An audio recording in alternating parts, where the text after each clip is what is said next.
আজি প্ৰথমটো কুৱেশ্যন আহিছে ট্ৰেইন টু পাকিস্তান এখন ঐতিহাসিক উপন্যাস এতিয়া এই ট্ৰেইন টু পাকিস্তান নামৰ এই ঐতিহাসিক উপন্যাসখনৰ লেখক কোন ঔপন্যাসিক কোন ট্ৰেইন টু পাকিস্তান যি সময়ত 1947ত যেতিয়া ইণ্ডিয়া টু পাকিস্তান পাৰ্টিশ্যন হৈছিলে সেই পাৰ্টিশ্যনৰ বিষয়বস্তুক লৈ এই উপন্যাসখন ৰচনা কৰা হৈছে এইখন পাব্লিছ হৈছিলে 1956ত এইখন পাব্লিছ হৈছিলে যেনে এতিয়া এই উপন্যাসখনৰ লেখক যশোৱন্ত সিং খুজবন্ত সিং নে বিক্ৰম শেঠ নে অমিতাভ ঘোষ বহুতে দিছে শুদ্ধ উত্তৰ হ'ব খুজবন্ত সিং এই ট্ৰেইন টু পাকিস্তান নামৰ ঐতিহাসিক উপন্যাসখনৰ লেখক যেনে খুজবন্ত সিং হ'ল এই ট্ৰেইন টু পাকিস্তান নামৰ উপন্যাসখনৰ লেখক এতিয়া ইয়াৰ বিষয়বস্তু কি ট্ৰেইন টু পাকিস্তান অৰ্থাৎ ইণ্ডিয়াৰ পৰা মানে যিসকল পাকিস্তানলৈ গৈছিল সেইসকলে ট্ৰেইনত কেনেধৰণে উঠি গৈছিল আমি চাগে আগৰ সেই স্বাধীনতা আন্দোলন মানে স্বাধীন ভাৰতৰ যদি কিছুমান ঐতিহাসিক ফটো চাওঁ ফটো যদি দেখিছোঁ তেতিয়াহ'লে আমি সেই ফটোবোৰত এই ট্ৰেইনত কেনেধৰণে ভাৰতবৰ্ষৰ পৰা পাকিস্তানলৈ গৈছিল বা পাকিস্তানৰ পৰা ভাৰতবৰ্ষলৈ কেনেধৰণে মানুহ আহিছিল ইয়াৰ সুন্দৰ ছবি আমি দেখিব পাইছোঁ ঠিক আছে তাৰে কাহিনী আছে এই ট্ৰেইন টু পাকিস্তান নামৰ উপন্যাসখনত নেক্সট দ্বিতীয়টো কুৱেশ্যন কোনকেইবিধ সামগ্ৰীৰে আহোম যুগৰ কৰাল নামৰ এবিধ আঠা প্ৰস্তুত কৰা হৈছিল কৰাল বৰ্তমান সময়ত চিমেণ্টৰ যি কাম বৰ্তমান সময়ত আমি চিমেণ্টৰ যেনেধৰণে ব্যৱহাৰ কৰোঁ পকা ঘৰ বনাবৰ কাৰণে ঠিক সেই সময়তে কৰাল ব্যৱহাৰ কৰিছিল আহোম যুগত কৰাল ব্যৱহাৰ কৰিছিল যি নেকি মঠ মন্দিৰ বা সেই সময়ত কাৰেংঘৰ ৰংঘৰ কাৰেংঘৰ এনেকুৱা ধৰণৰ কিছুমান বস্তু মানে কিছুমান ঘৰ নিৰ্মাণ কৰিবৰ কাৰণে কৰাল ব্যৱহাৰ কৰিছিল তাক কি আঠা হিচাপে ব্যৱহাৰ কৰিছিল অৰ্থাৎ আমি ইটাৰ লগত বা শিলৰ লগত আমি আঠা লগাবৰ কাৰণে ব্যৱহাৰ কৰিছিলোঁ এতিয়া এই কৰালনো কিহেৰে প্ৰস্তুত কৰা হৈছিল কৰাল কিহেৰে প্ৰস্তুত কৰা হৈছিল বৰালি মাছ হাঁহ কণী খৰিচা নে পিঠাগুৰি কি আছিল আছিল নে ইয়াতে খৰিচা আছিল নে খৰিচাৰ পৰা আঠা হ'ব পাৰে জানো খৰিচা আমি চিনি পাওঁ নাই বাঁহ গছৰ পৰা প্ৰস্তুত কৰা খাদ্য হ'ল খৰিচা ইয়াতে শুদ্ধ উত্তৰ হ'ব কি শুদ্ধ উত্তৰ হ'ব ডি গুড় চূণ বৰা চাউল মাটিমাহ আৰু কেইবাবিধো সামগ্ৰী আছিলে ইয়াতে বুজিছেনে আৰু কেইবাবিধো সামগ্ৰী আছিলে ইয়াৰ ভিতৰত এই কেইবিধ উল্লেখযোগ্য ইয়াতে হাঁহ কণীও আছিলে কিন্তু এই খৰিচাটো নাই ঠিক তেনেদৰে ইয়াতে গোটেই কেইবিধ আছিলে চিৰা আৰু ধূনা নাই এই বিটোত তাৰ পাছতে ইয়াতে এটোত কি নাই এটোত নাই ঘিউ বুজিছেনে ঘিউ নহয় ঠিক আছে গতিকে ইয়াতে বৰালি মাছ আছে কোনে কৈছে বৰালি মাছ হাঁহ কণী আছিলে কিন্তু খৰিচাটো নাই ইয়াতে এতিয়া ক'ৰবাত এটাত মানে তিনিটাও থাকিব পাৰে কিন্তু এটা নহয় যেতিয়া আমি সেইটো ভুল উত্তৰ দিব লাগিব এতিয়া শুদ্ধ উত্তৰ এই ডি অপশ্যনত যিকেইটা সামগ্ৰী আছে এই গোটেইকেইটা সামগ্ৰী এই কৰাল প্ৰস্তুত কৰিবৰ কাৰণে ব্যৱহাৰ কৰা হৈছিল গতিকে শুদ্ধ উত্তৰ হ'ব ডি ঠিক আছে নেক্সট কুৱেশ্যন কোনে কি নিৰ্মাণ কৰিছিল মিলাব লাগে এইসকলে এই কুমাৰ কমাৰ বদিয়া বা বাহৈ এইসকলে আমাৰ কিছুমান থলুৱা সামগ্ৰী নিৰ্মাণ কৰাৰ কাৰণে তেওঁলোকে নাম পাইছে কুমাৰ কমাৰ বদিয়া বা বাহৈ এতিয়া কুমাৰে কি নিৰ্মাণ কৰে কুমাৰে লুৰ সঁজুলি নিৰ্মাণ কৰে নে মাটিৰ পাত্ৰ নিৰ্মাণ কৰে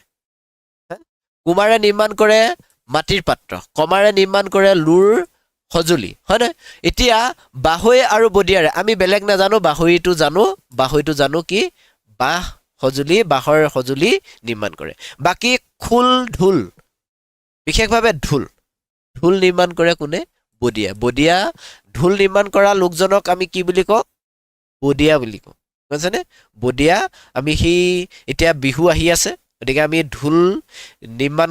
ঢোল বনাবলৈ দিমেই এতিয়া অলপ দিনৰ পাছতে হয়নে গতিকে এই ঢোল কোনে নিৰ্মাণ কৰে বদিয়াই নিৰ্মাণ কৰে এতিয়া এনেধৰণে মিলি ক'ত আছে এনেধৰণে মিলি কোনটো অপশ্যনত আছে চিট শুদ্ধ উত্তৰ অৰ্থাৎ এট 4 বিট 1 তাৰ পাছতে চিট 2 আৰু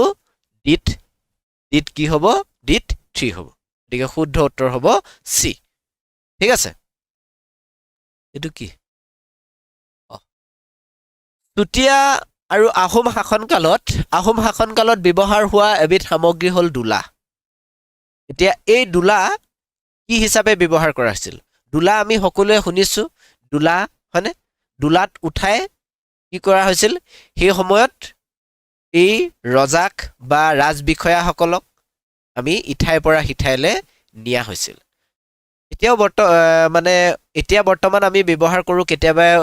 কইনা আনিবৰ কাৰণে কৰবাত আজি অলপ দিনৰ আগতে আজি 2 বছৰমানৰ আগতে শিৱসাগৰৰ ফালে দোলাত উঠাই বিয়া পতাৰ এটা ইউটিউবতে ভিডিঅ' পাইছিলোঁ গতিকে এনেধৰণে কৰবাত এই ট্ৰেডিশ্যনেল হয়তো মানে ৰক্ষা কৰিবৰ কাৰণে কৰবাত এনেধৰণে ব্যতিক্ৰম কৰিবৰ কাৰণে এনেধৰণে কৰা দেখা যায় কিন্তু এই আহোম যুগত এই ৰজা বা ৰাজবিষয়াসকলক আমি দোলাত নিয়া দেখিছিলোঁ দোলা হ'ল এবিধ এই যাতায়াতৰ বাহন ঠিক আছে যাতায়াত কৰা এবিধ সামগ্ৰী নেক্সট আহিলে তলৰ কোনটো অসমীয়া বিবাহ অনুষ্ঠানৰ অংগ নহয় বিবাহ অনুষ্ঠানৰ অংগ নহয় অৰ্থাৎ এই ইয়াতে 4টাৰ ভিতৰত 3টা বিবাহ অনুষ্ঠানৰ লগত জড়িত মানে কাম-কাজ বিবাহ অনুষ্ঠানৰ পৰম্পৰা তাৰে এটা নহয় বিবাহ অনুষ্ঠানৰ পৰম্পৰা এটা নহয় এতিয়া কোনটো বিবাহ অনুষ্ঠানৰ পৰম্পৰা নহয় দয়ন দিয়া কুলাবহী নাচটো নহয় দহিকতা নহয় নে তেলভাৰ নহয় শুদ্ধ উত্তৰ হ'ব দহিকতা কিহৰ সৈতে জড়িত দহিকতা বস্ত্ৰ উদ্যোগৰ সৈতে জড়িত অৰ্থাৎ তাঁতশালৰ লগত দহিকতাটো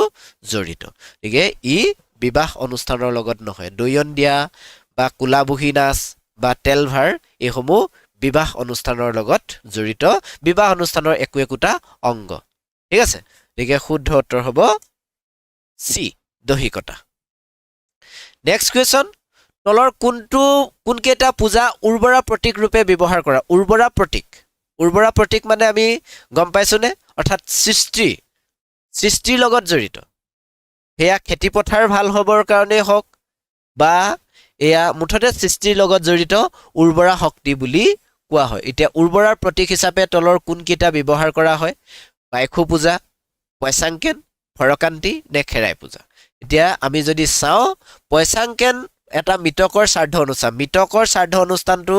কেতিয়াও কি হ'ব নোৱাৰে ই মানে হেৰি হ'ব নোৱাৰে কি মানে সৃষ্টিৰ লগত জড়িত নহয় আৰু ঠিক তেনেধৰণে ফৰকান্তিও সৃষ্টিৰ লগত জড়িত নহয় গতিকে এ আৰু 4 হ'ব 1 আৰু 4 হ'ব বাইখু আৰু খেৰাই পূজা এই পয়চাংকেন দেই মই পয়চাংকেন আচলতে মৃত্যু উৎসৱৰ লগত নহয় বৌদ্ধসকলৰ এটা পৰম্পৰাগত উৎসৱ হ'ল পয়চাংকেন ই আচলতে মই পটককৈ বেলেগ এটাহে কাৰ্বিসকলৰ সেই মৃতকৰ শ্ৰাদ্ধ অনুষ্ঠানটোলৈ মই মানে ভাবিলোঁ কিন্তু পয়চাংকেন সেইটো নহয় পয়চাংকেনটো আচলতে বৌদ্ধ ধৰ্মাৱলম্বী লোকসকলৰহে এটা উৎসৱ ঠিক আছে নেক্সট আহিলে তলৰ কোনটো জোনবিল মেলাৰ বিশেষত্ব নহয় জোনবিল মেলা মৰিগাঁও জিলাত অনুষ্ঠিত হয় জোনবিল মেলা এতিয়া এই জোনবিল মেলা বিশেষত্ব কোনটো নহয় এপৰ কোনোবা যিসকল আছে তেওঁলোকে ফটাফট এপত আমি এই কুৱেশ্যনটোহে পাইছোঁ এইটোৱে কুৱেশ্যন আমি এপত ক্লাছ কৰা কেইটামান কুৱেশ্যন ইয়াতে পাম আজি গতিকে এপৰ সকলে ফটাফট উত্তৰ কোনোৱে দিছে কি ইয়াতে বিশেষত্ব নহয় বুলি সোধা হৈছে জোনবিল মেলা বিনিময় প্ৰথা এইটো হয়নে জোনবিল মেলা মাঘ মাহত অনুষ্ঠিত হয় এইটোও হয় জোনবিল মেলা বৃহস্পতিবাৰত আৰম্ভ হয় এইটোও হয় নহয় কোনটো জোনবিল মেলা সামৰণি দেওবাৰত নহয় জোনবিল মেলা সামৰণি হয় শনিবাৰত অৰ্থাৎ বৃহস্পতি শুক্ৰ আৰু শনি 3 দিন জোনবিল মেলা অনুষ্ঠিত হয় এতিয়া এই সামৰণি পৰে শনিবাৰ ইয়াতে আছে দেওবাৰ গতিকে এতিয়া নহয় কোনটো বিশেষত্ব ডি নহয় যে জোনবিল মেলাৰ বিশেষত্ব ডি নহয় ঠিক আছে তলৰ কোনবিধ অলংকাৰ কঁকালত পিন্ধা অলংকাৰ ইয়াতে কঁকালত পিন্ধা অলংকাৰ এবিধ আছে এটোটো আমি পাৰিবই লাগে কাৰণ ইয়াতে শব্দটোৰ জৰিয়তে মানে কঁকালক এতিয়া কোনটো শব্দই কঁকালক বুজায়নো শুদ্ধ উত্তৰ হ'ব কৰধনী হয়নে কৰধনী কঁকালত পিন্ধা এবিধ অলংকাৰ কৰধনী নেক্সট আহিলে প্ৰকৃতিবিদ যাদৱ পায়েঙক কিমান চনত জৱাহৰলাল নেহেৰু বিশ্ববিদ্যালয় অৰণ্য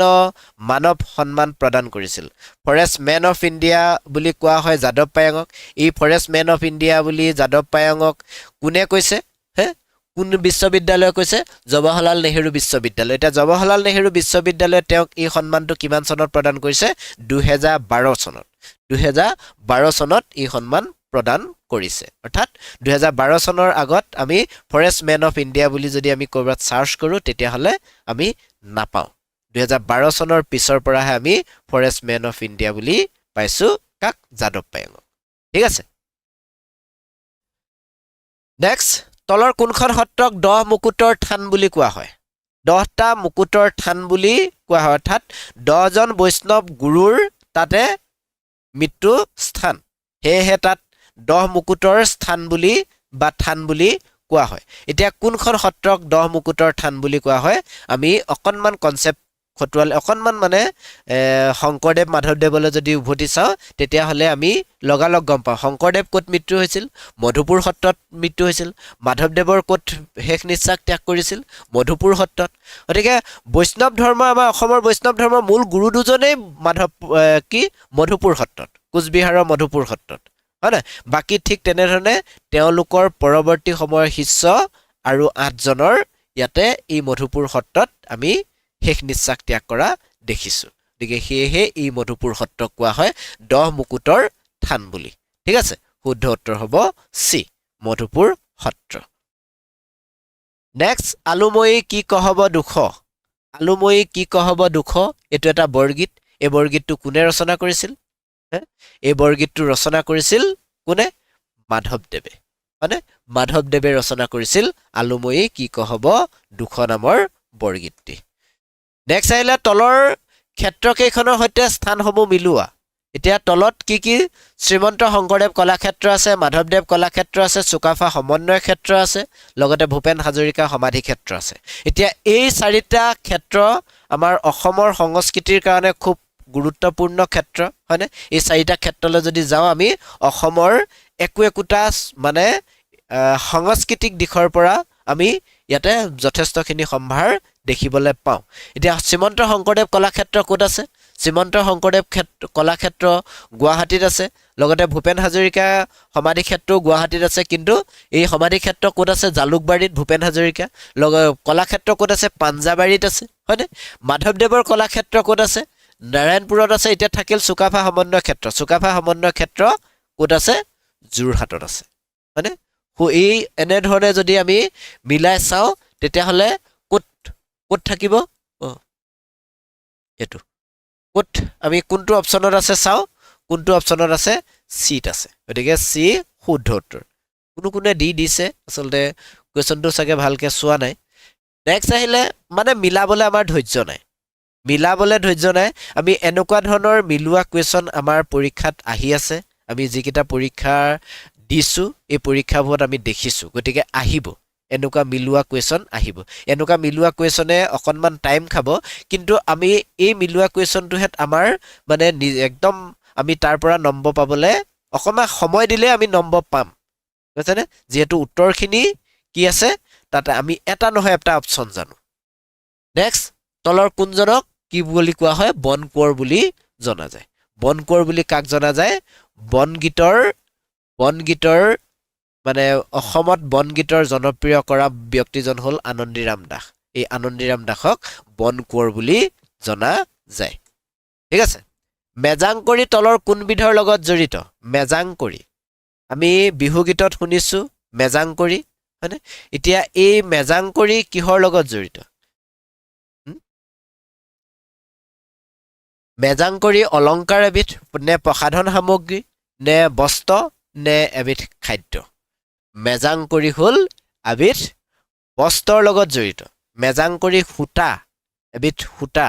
বুজিছেনে মেজাংকৰি এবিধ সূতা ঠিক আছে মেজাংকৰি যেনেধৰণে আমি মুগা সূতা বুলি কওঁ মুগা সূতা ঠিক তেনেধৰণে মেজাংকৰি গছৰ পাত খাই মানে পোহা যি পলুৱে মেজাংকৰি গছৰ পাত খায় সেই গছৰ সেই পলুক মানে পলুৰ পৰা যিখিনি সূতা উলিওৱা হয় তাক মেজাংকৰি সূতা বুলি কোৱা হয় নেক্সট আহিলে অৰ্জুন বঁটা লাভ নকৰা ক্ৰীড়াবিদগৰাকী বাছি উলিওৱা ইয়াতে অৰ্জুন বঁটা লাভ নকৰা অৰ্জুন বঁটা লাভ নকৰা ইয়াতে ক্ৰীড়াবিদ অসমৰ কিমানগৰাকী লোকে বৰ্তমান সময়লৈকে অৰ্জুন বঁটা লাভ কৰিছে 6 গৰাকী হয় না এই 6 গৰাকীৰ ভিতৰত এই কোনগৰাকী নাই উমা চেত্ৰী নাই উমা চেত্ৰী যেহেতু নতুনকৈ ক্ৰিকেট খেলিছেহে হয় না উমা চেত্ৰী এই উমা চেত্ৰীয়ে অৰ্জুন বঁটা লাভ কৰা নাই মনালিসা বৰুৱাই লাভ কৰিছে নয়নমণি শইকীয়াই লাভ কৰিছে জয়ন্ত তালুকদাৰে লাভ কৰিছে নেক্সট প্ৰথম অসমীয়া লোকে প্ৰকাশ কৰা সংবাদপত্ৰখনৰ নাম হ'ল আসাম বিলাসিনী এতিয়া এই আসাম বিলাসিনীৰ সম্পাদক কোন আছিল আমি প্ৰথম অসমীয়া সংবাদপত্ৰ বুলি ক'লে অৰুণোদয় কওঁ এই অৰুণোদয়খন কোনে উলিয়াইছিলে আমি সেই কথাটো আমি নাচাওঁ হয় না প্ৰথম অসমীয়া সংবাদপত্ৰ অৰুণোদয় কিন্তু অসমীয়া লোকে প্ৰথম অসমীয়া মানে সংবাদপত্ৰ উলিয়াইছিল সংবাদপত্ৰখনৰ নাম হ'ল এই আসাম বিলাসিনী যিখন নেকি মাজুলীৰ আউনীআটী সত্ৰত এটা ছপাযন্ত্ৰ প্ৰতিষ্ঠা কৰিছিল যিটোৰ ছপাযন্ত্ৰৰ নাম ধৰ্মপ্ৰকাশ ছপাযন্ত্ৰ এতিয়া সেই ধৰ্মপ্ৰকাশ ছপাযন্ত্ৰৰ পৰা উলিওৱা হৈছিল এই আসাম বিলাসিনী কোনে উলিয়াইছিল শ্ৰী শ্ৰী দত্তদেৱ গোস্বামী ইয়াৰ সম্পাদক আছিল শ্ৰী শ্ৰী দত্তদেৱ গোস্বামী গতিকে চি শুদ্ধ উত্তৰ শ্ৰী শ্ৰী দত্তদেৱ গোস্বামী আউনীআটী সত্ৰৰ পৰা উলিওৱা অসমীয়া প্ৰথমখন সংবাদপত্ৰ এখন ক'ৰ পৰা ওলাইছিল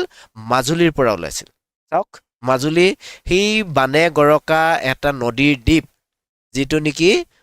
মানে স্থলপথেৰে যোগাযোগ এতিয়া আজি কেইবছৰমানৰ আগতহে হৈছে আমাৰ এই ঢকুৱাখনাৰে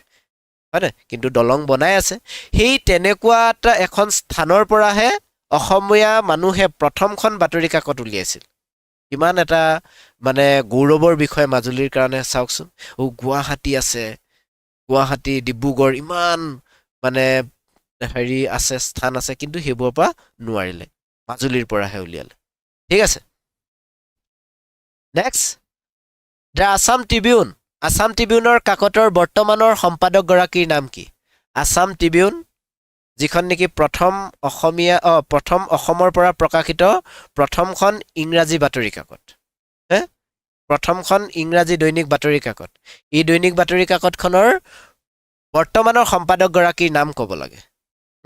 আছাম ট্ৰিবিউনৰ বৰ্তমানৰ সম্পাদকগৰাকীৰ নাম হ'ল প্ৰফুল্ল গোবিন্দ বৰুৱা হয়নে প্ৰফুল্ল গোবিন্দ বৰুৱা বৰ্তমান সময়লৈকে অসমত আটাইতকৈ বেছি সময় প্ৰকাশ পাই থকা বাতৰি কাকতখনেই হ'ল ই আছাম ট্ৰিবিউন অসমত বহুত বেছি দিন মানে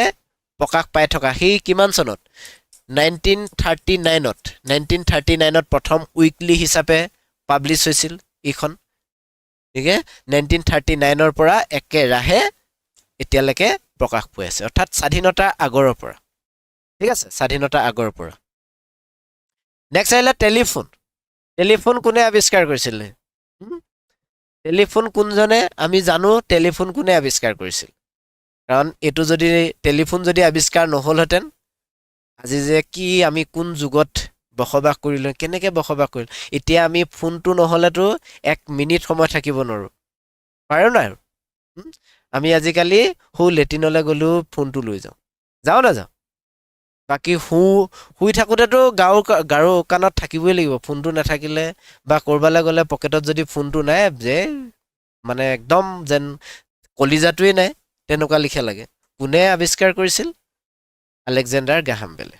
কিন্তু মোবাইল নহয় দেই আলেকজেণ্ডাৰ গ্ৰাহাম বেলে মোবাইল নহয় ফোন মানে টেলিফোন ঠিক আছে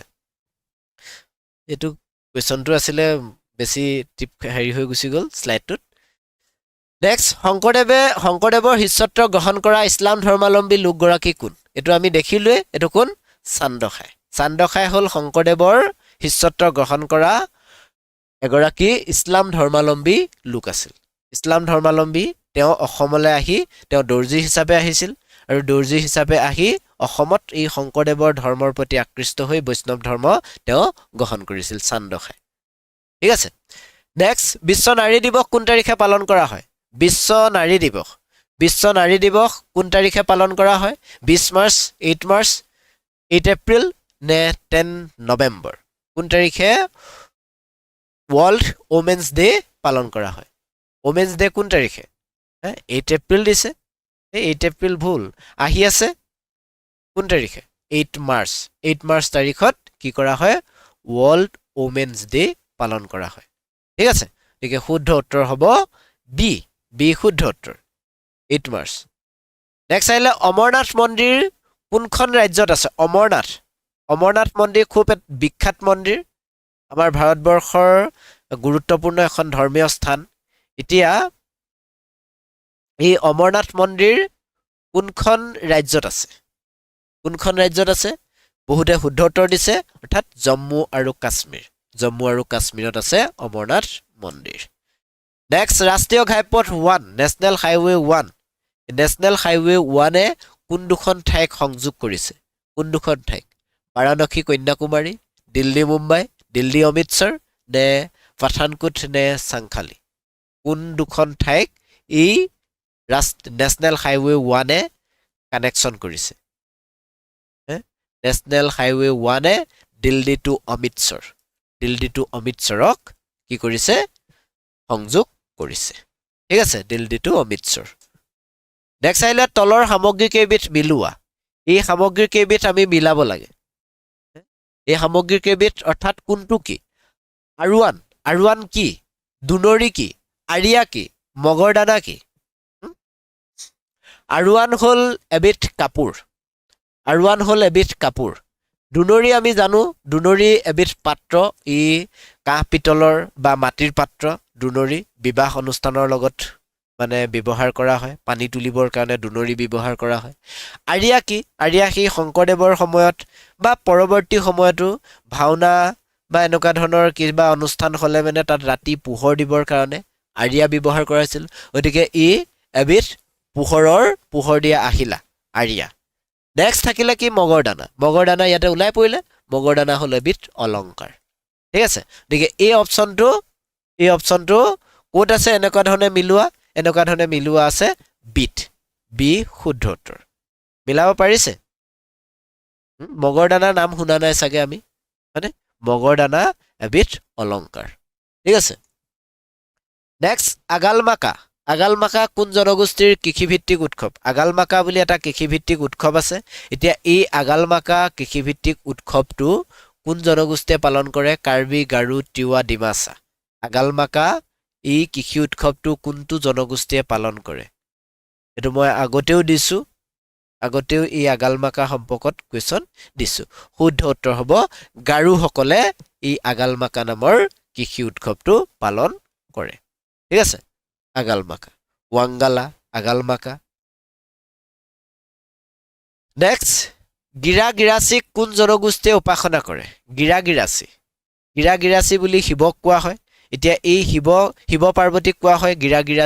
গিৰাগিৰাচী বুলি কোন জনগোষ্ঠীয়ে তেওঁ এই শিৱ আৰু পাৰ্বতীক গিৰাগিৰাচী বুলি কয় গিৰাগিৰাচী বুলি শিৱ আৰু পাৰ্বতীক কোন জনগোষ্ঠীয়ে কৈ আহিছে এয়া দেউৰী জনগোষ্ঠীয়ে কয় গিৰাগিৰাচী বুলি দেউৰী জনগোষ্ঠীয়ে শিৱ আৰু পাৰ্বতীক কয় ঠিক আছে শিৱ আৰু পাৰ্বতীক দেউৰী জনগোষ্ঠীয়ে গিৰাগিৰাচী বুলি কয় ঠিক আছে নেক্সট আজান ফকীৰ কোনজন আহোম ৰজাৰ ৰাজত্বকালত অসমলৈ আহিছিল আজান ফকীৰ যি নেকি হজৰত শ্বাহ মিলান নামেৰে তেওঁ প্ৰকৃত নাম হজৰত শ্বাহ মিলান আৰু তেওঁ আচলতে অজান দেশৰ পৰা আহিছিল বা তেওঁ বহুদিন অসমত ঘূৰি ফুৰিছিল তেওঁক বহুতে চিনি নাপায় সেইকাৰণে আজান ফকীৰ এজন ফকীৰ হিচাপত আছিল হয়নে এনেকুৱাবোৰ কাৰণত তেওঁ আজান ফকীৰ নামেৰে নাম পালে পৰৱৰ্তী সময়ত তেওঁ কিন্তু প্ৰকৃত নাম আছিল হজৰত শ্বাহ মিলান ঠিক আছে তেওঁ জিকিৰ আৰু জাৰি গাই ঘূৰি ফুৰিছিল কোনজন ৰজাৰ দিনত আহিছিল গদাধৰ সিংহৰ দিনত এই আজান ফকীৰ আহিছিল গদাধৰ সিংহৰ এতিয়া শাসনকাল কিমান 1681 to 1696 গতিকে এই সময়ছোৱাতে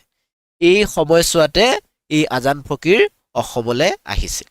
অৰ্থাৎ 1681 পৰা 1696 চনৰ ভিতৰত এই আজান ফকীৰ অসমলৈ আহিছিল নেক্সট আহিলে প্ৰাক শংকৰী যুগৰ কবি মাধৱ কন্দলী পৃষ্ঠপোষক ৰজা মহামাণিক্য আছিল এই মহামাণিক্য কোন জনগোষ্ঠীৰ ৰজা আছিল মহামাণিক্য মহামাণিক্য কোন জনগোষ্ঠীৰ ৰজা আছিল ফটাফট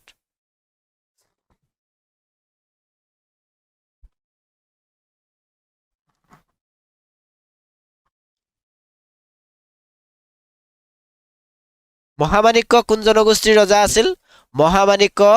কছাৰী জনগোষ্ঠীৰ ৰজা আছিল হয় নহয় মহামাণিক্য কছাৰী জনগোষ্ঠীৰ ৰজা আছিল কছাৰী ঠিক আছে নেক্সট আহোমসকল অসমত প্ৰৱেশ কৰোঁতে তলৰ কোনটো ভৌগোলিক পীঠত প্ৰৱেশ কৰিছিল অৰ্থাৎ আমি প্ৰাচীন অসমক আমি কেইটামান পীঠত শ্ৰেণী বিভাগ কৰি লৈছিলোঁ সেইকেইটা হ'ল ৰত্নপীঠ কামপীঠ স্বৰ্ণপীঠ সৌমাৰপীঠ এতিয়া উজনি অসমক কোৱা হৈছিল কি উজনি অসমক কোনটো পীঠত অন্তৰ্ভুক্ত কৰা হৈছিল সৌমাৰ পীঠত এতিয়া সৌমাৰ পীঠতে এই আহোমসকল পোনপ্ৰথমে যিহেতু উজনি অসমত পোনপ্ৰথমে প্ৰৱেশ কৰিছিল হয়নে গতিকে সেয়েহে কোৱা হয় সৌমাৰ পীঠত আহোমসকল পোনপ্ৰথমে প্ৰৱেশ কৰিছিল অসমত সৌমাৰ পীঠৰ জৰিয়তে বাকীকেইটা পীঠলৈ গৈছে এতিয়া চুতীয়া জনগোষ্ঠীৰ শাসনকাল চুতীয়া জনগোষ্ঠীয়ে কিমান সময়ৰ শাসন কৰিছিল চুতীয়া জনগোষ্ঠীয়ে প্ৰায় 400 বছৰ শাসন কৰিছিল অসম এই উজনি অসমৰ উজনি অসম শদিয়াৰ পৰা কেন্দ্ৰ কৰি শদিয়া শিৱসাগৰ লখিমপুৰ ধেমাজি এই অঞ্চলটো তিনিচুকীয়া এই অঞ্চলটো শাসন কৰিছিল এই চুতীয়া জনগোষ্ঠীয়ে এতিয়া কিমান সময়ৰ পৰা কিমান সময়লৈ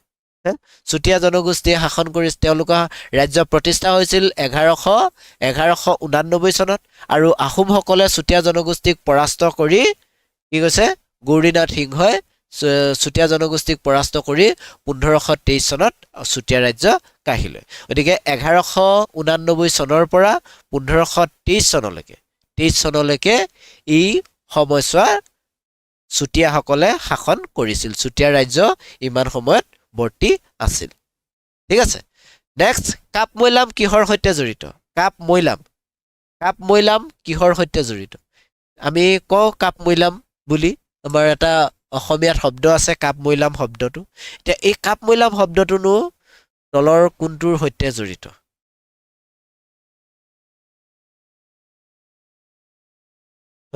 কোনটোৰ সৈতে জড়িত কাপ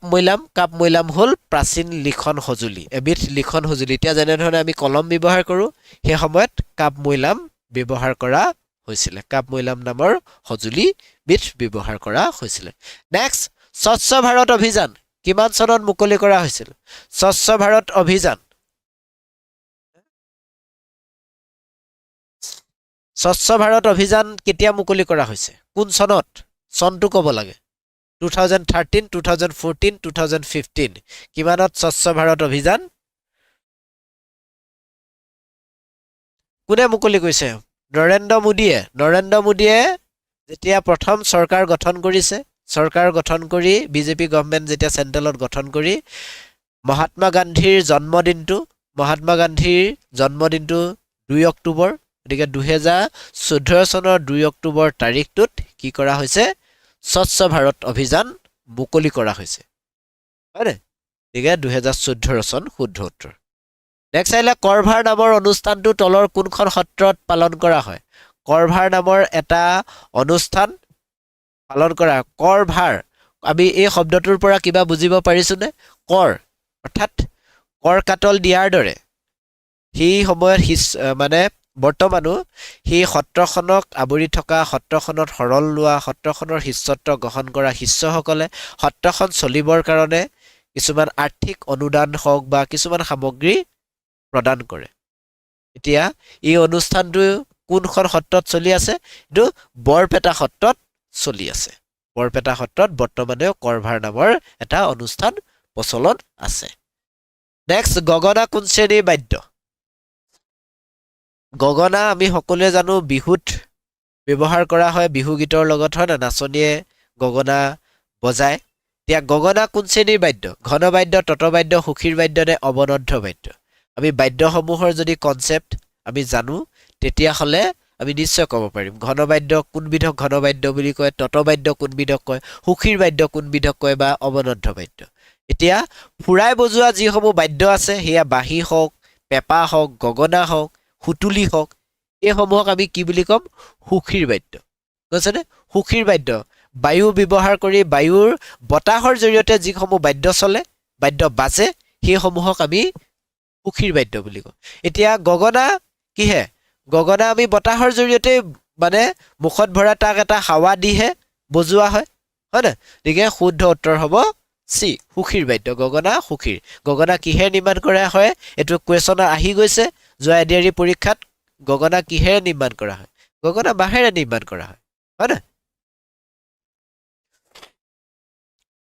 নেক্সট আহিলে 2023 চনত জ্ঞানপীঠ বঁটা লাভ কৰা লোক দুজন এইটো আগতেও কুৱেশ্যন মই দি গৈছোঁ কিন্তু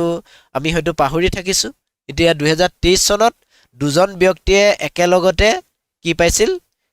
জ্ঞানপীঠ বঁটা পাইছিল ইয়াৰ নিদৰ্শন খুব কম মানে জ্ঞানপীঠ বঁটা সাধাৰণতে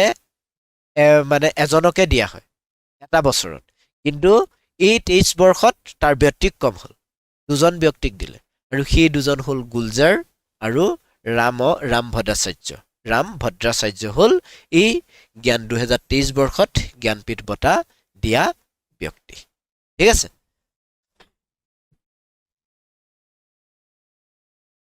নেক্সট আহিলে Assamese its formation and development এইখন অসমীয়া ভাষাৰ প্ৰথমখন গৱেষণা গ্ৰন্থ বুলি কোৱা হয় যিখন গ্ৰন্থৰ জৰিয়তে বাণীকান্ত কাকতিয়ে PhD ডিগ্ৰী লাভ কৰিছিল এতিয়া তেওঁ PhD ডিগ্ৰী কোনখন বিশ্ববিদ্যালয়ৰ পৰা লাভ কৰিছে অৰ্থাৎ এই বাণীকান্ত কাকতিয়ে এই গৱেষণা পত্ৰখন ক'ত ছাবমিট কৰি তেওঁ PhD ডিগ্ৰী লাভ কৰিছিল কোনখন বিশ্ববিদ্যালয়ত বাণীকান্ত কাকতিয়ে কোনখন বিশ্ববিদ্যালয়ৰ পৰা PhD পাইছিল এইখন হ'ল কলিকতা বিশ্ববিদ্যালয়ত তেওঁ এই Assamese its formation and development নামৰ গৱেষণা গ্ৰন্থখন 1935ত এইখন দাখিল কৰি PhD ডিগ্ৰী লাভ কৰিছে আৰু এইখন গ্ৰন্থ আকাৰে পাব্লিছ হৈছে 1941ত এইখন গ্ৰন্থ আকাৰে পাব্লিছ হৈছে ঠিক আছে নেক্সট আহিলে বৈশিষ্ট্যাশ্ৰম কোন পাহাৰত অৱস্থিত বৈশিষ্ট্যাশ্ৰম কোন পাহাৰত আছে নীলাচল পাহাৰ সন্ধ্যাচল পাহাৰ চিত্ৰাচল পাহাৰ নে ভস্মাচল পাহাৰ ক'ত আছে এই পাহাৰকেইটা এই গোটেইকেইটা পাহাৰত এটা এটা আমাৰ ঐতিহাসিক কি ক্ষেত্ৰ আছে ঐতিহাসিক কিছুমান স্থান আছে হয়নে এই পাহাৰকেইটাত আমি কিছুমান মঠ মন্দিৰ অৱস্থিত নীলাচল পাহাৰত কি আছে আমি জানো কামাখ্যা আছে হয়নে বাকী চিত্ৰাচলত কি আছে ভস্মাচলত কি আছে আমি সকলোৱে জানো এতিয়া সন্ধ্যাচলত আছে এই বৈশিষ্ট্যাশ্ৰম গতিকে শুদ্ধ উত্তৰ হ'ব বি সন্ধ্যাচলত আছে বৈশিষ্ট্যাশ্ৰম নামৰ মন্দিৰ নেক্সট অসমৰ পৰা প্ৰকাশিত অসমীয়া ভাষাৰ প্ৰথম দৈনিক বাতৰি কাকত কি দ্য আছাম ট্ৰিবিউন এতিয়া এই আছাম ট্ৰিবিউনখনৰ সম্পাদক কোন আছিলে প্ৰথমগৰাকী সম্পাদক কোন বৰ্তমানৰ সম্পাদকৰ আমি নাম গম পালোঁ প্ৰফুল্ল গোবিন্দ বৰুৱা হয়নে কিন্তু এই আছাম ট্ৰিবিউনখনৰ প্ৰথমগৰাকী কোনে সম্পাদক হিচাপে দায়িত্বভাৰ গ্ৰহণ কৰিছিল কোনে নীলমণি ফুকন দিছে নীলমণি ফুকন হয় অসমীয়া প্ৰথমখন দৈনিক বাতৰি কাকতৰ যিখন 1935ত পাব্লিছ হৈছিল যোৰহাটৰ পৰা দৈনিক বাতৰি এই দৈনিক বাতৰিখনৰ সম্পাদক আছিল নীলমণি ফুকন কিন্তু এইখনৰ সম্পাদক আছিল লক্ষ্মীনাথ ফুকন আৰু এইখনৰ প্ৰকাশক কোন আছিল ৰাধা গোবিন্দ বৰুৱা কৈছেনে এতিয়া যে প্ৰফুল্ল গোবিন্দ বৰুৱা সম্পাদক তেওঁ কেৱল সম্পাদকেই নহয় গোটেই এই বাতৰি কাকতখনৰ মালিক অৰ্থাৎ ৰাধা গোবিন্দ বৰুৱাৰ পুত্ৰ হ'ল প্ৰফুল্ল গোবিন্দ বৰুৱা বৰ্তমান ইয়াৰ মালিক অৰ্থাৎ এই আছাম ট্ৰিবিউনখনৰ মালিক কোন আছিল ৰাধা গোবিন্দ বৰুৱা আৰু ইয়াৰ সম্পাদক হিচাপে পাব্লিছ কৰিছিল লক্ষ্মীনাথ ফুকন ঠিক আছে লক্ষ্মীনাথ ফুকন ইয়াৰ সম্পাদক আলিমেছ কোন আছিল আলিমেছ কোন আলিমেছ নামৰ এগৰাকী ব্যক্তি অসমলৈ অসমত আছিল এতিয়া আলিমেছনো কোন অসমৰ এজন ব্যক্তি এওঁ হ'ল অসমৰ পৰা প্ৰথমজন ব্যক্তি যি ইছলাম ধৰ্ম গ্ৰহণ কৰিছিল বুজিছেনে ইছলাম ধৰ্ম গ্ৰহণ কৰিছিল আলিমেছে প্ৰথম অসমীয়া লোক যি নেকি ইছলাম ধৰ্মলৈ ধৰ্মান্তৰিত হৈছিল গতিকে শুদ্ধ উত্তৰ হ'ব বি আলিমেছ ঠিক আছে নেক্সট হৰলাং নামৰ পানীয়বিধ কোন জনগোষ্ঠীৰ হৰলাং নামৰ এবিধ ৱাইন আছে লোকেল ৱাইন আমাৰ জনগোষ্ঠীসমূহৰ ৱাইনসমূহৰ বিভিন্ন নামেৰে আমি জানো ধৰক মিচিং জনগোষ্ঠী আছে তেনেধৰণে এই বড়োসকল আছে বা কাৰ্বিসকল আছে হয়নে সোণোৱাল কছাৰীসকল তেওঁলোকৰ প্ৰত্যেকৰে তেওঁলোকে বা দেউৰীসকলৰ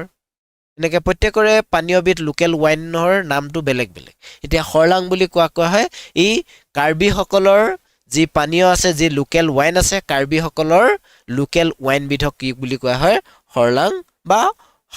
হৰালং বুলিও কোৱা হয় কেতিয়াবা আকাডাল ক'ৰবাত থাকে কেতিয়াবা নাথাকে ঠিক আছে গতিকে শুদ্ধ উত্তৰ হ'ব কাৰ্বিসকল হৰলাং নেক্সট ভাৰতবৰ্ষৰ কোনখন ঐতিহাসিক ঠাইক চিটি অফ লাইট বুলি কোৱা হয় চিটি অফ লাইট বুলি এই চাৰিটা ঐতিহাসিক স্থানৰ ভিতৰত এটা স্থানক চিটি অফ লাইট বুজিছেনে চিটি অফ লাইট বুলি কোৱা হয় এতিয়া কোনটো স্থানক চিটি অফ লাইট বুলি কোৱা হয়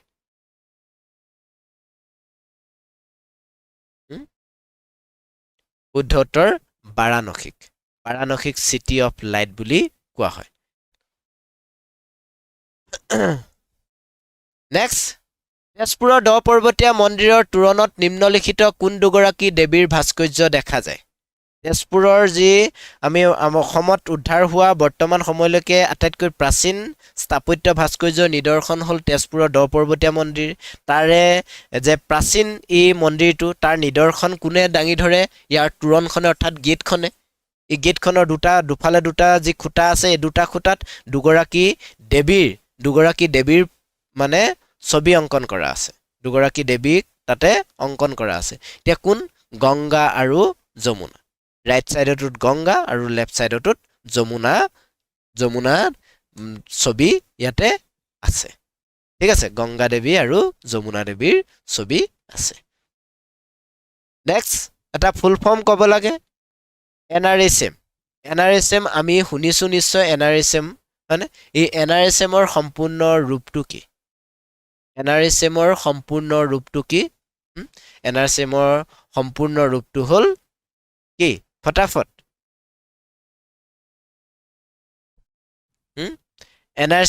NRSMৰ ফুল ফৰ্মটো হ'ল নেশ্যনেল ৰুৰেল হেল্থ মিছন হয় নাই NRSM কিহৰ লগত জড়িত হেল্থ মিছনৰ লগত জড়িত হেল্থৰ লগত জড়িত গতিকে শুদ্ধ উত্তৰ হ'ব চি শুদ্ধ উত্তৰ ঠিক আছে শুদ্ধ উত্তৰ হ'ব চি ইয়াতে এইটো হয় কিন্তু এই এনটো আছে এনটো থকাৰ কাৰণে ইয়াতে অশুদ্ধ ঠিক আছে নেক্সট ভাৰতৰ প্ৰথম মুক্ত বিশ্ববিদ্যালয়খনৰ নাম কি ভাৰতবৰ্ষৰ প্ৰথম মুক্ত বিশ্ববিদ্যালয়খনৰ নামটো ক'ব লাগে ইন্দিৰা গান্ধী ৰাষ্ট্ৰীয় মুক্ত বিশ্ববিদ্যালয় ডক্টৰ B.R. আম্বেদকাৰ মুক্ত বিশ্ববিদ্যালয় কৃষ্ণকান্ত সন্দিকৈ ৰাজ্যিক মুক্ত বিশ্ববিদ্যালয় নে নেতাজী সুভাষ চন্দ্ৰ মুক্ত বিশ্ববিদ্যালয় মই এইটো আগতেও কৈ গৈছো ইন্দিৰা গান্ধী ৰাষ্ট্ৰীয় মুক্ত বিশ্ববিদ্যালয় সম্পৰ্কে যেতিয়া কৈছিলো তেতিয়া মই কৈ গৈছো যে ভাৰতৰ প্ৰথম বিশ্ববিদ্যালয় প্ৰথম অপেন ইউনিভাৰ্চিটিখন অন্ধ্ৰপ্ৰদেশত খোলা হৈছিল যিখন 1982ত খোলা হৈছিল হয়নে সেইখন হ'ল doctor B.R. Ambedkar open university আৰু এইখন খোলা হৈছিল 1985ত ইন্দিৰা গান্ধী ৰাষ্ট্ৰীয় মুক্ত বিশ্ববিদ্যালয় স্থাপন কৰা হৈছে এতিয়া এইখনতকৈ আগত এইখন প্ৰথম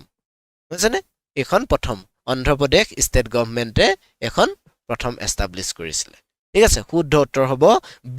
বি শুদ্ধ উত্তৰ নেক্সট আহিলে অসম উপত্যকা সাহিত্য বঁটা তলৰ কোনটো সংস্থাই প্ৰদান কৰে এইটো আমি বহুত বাৰ সুধিছো যে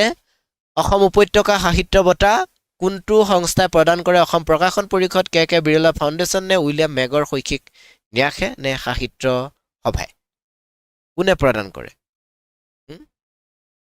শুদ্ধ উত্তৰ হ'ব চি শুদ্ধ উত্তৰ উইলিয়াম মেগৰ শৈক্ষিক ন্যাসে কি প্ৰদান কৰে অসম উপত্যকা সাহিত্য বঁটা প্ৰদান কৰে মেগৰ শৈক্ষিক ন্যাসে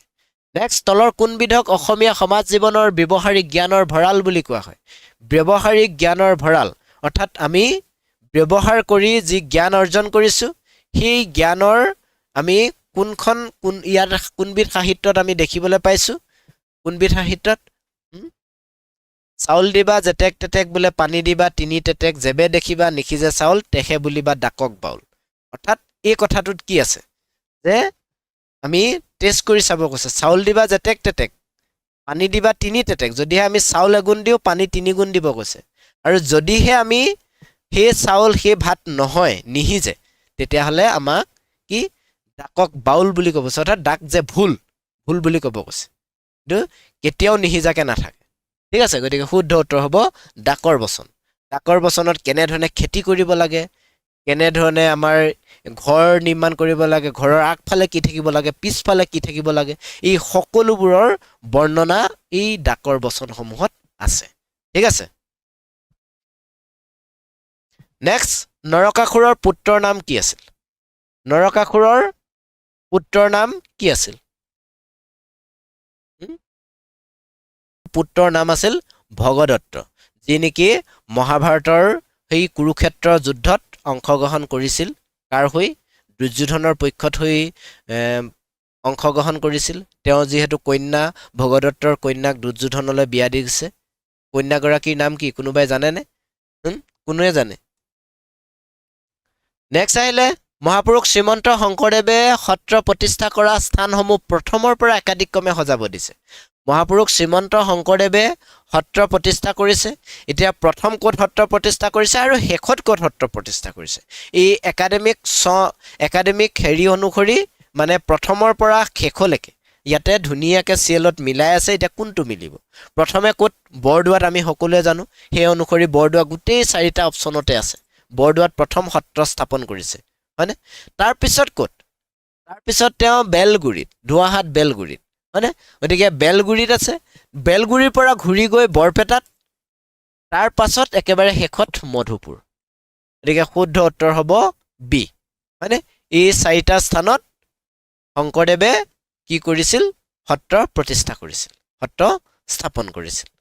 ঠিক আছে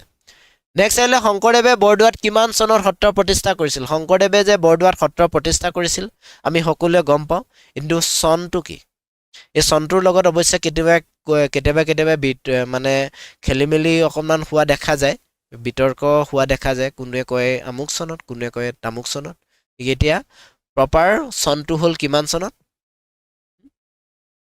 1494 1494ত কি কৰা হৈছিল বৰদোৱাত প্ৰথমখন সত্ৰ বৰদোৱাত এখন স্থাপন কৰা হৈছিল বুলি কোৱা হয় 1494 ঠিক আছে নেক্সট কুৱেশ্যন বৰপেটা সত্ৰৰ প্ৰথমগৰাকী সত্ৰাধিকাৰ নাম কি বৰপেটা সত্ৰৰ প্ৰথমগৰাকী সত্ৰাধিকাৰ নাম কি বৰপেটা সত্ৰখন কোনে প্ৰতিষ্ঠা কৰিছিল বৰপেটা সত্ৰখন মাধৱদেৱে প্ৰতিষ্ঠা কৰিছিল কিন্তু মাধৱদেৱে প্ৰতিষ্ঠা কৰিলেও এই সত্ৰখনৰ মাধৱদেৱে তাৰ সত্ৰাধিকাৰ হিচাপে দায়িত্বভাৰ লোৱা নাছিল বুজিছেনে ইয়াৰ প্ৰথম সত্ৰাধিকাৰ হিচাপে মাধৱদেৱে নিযুক্তি দি থৈ গৈছিল কাক মথুৰা দাস বুঢ়া আটা হ'ল বৰপেটা সত্ৰৰ প্ৰথমগৰাকী আনুষ্ঠানিকভাৱে সত্ৰাধিকাৰ হিচাপে দায়িত্ব লোৱা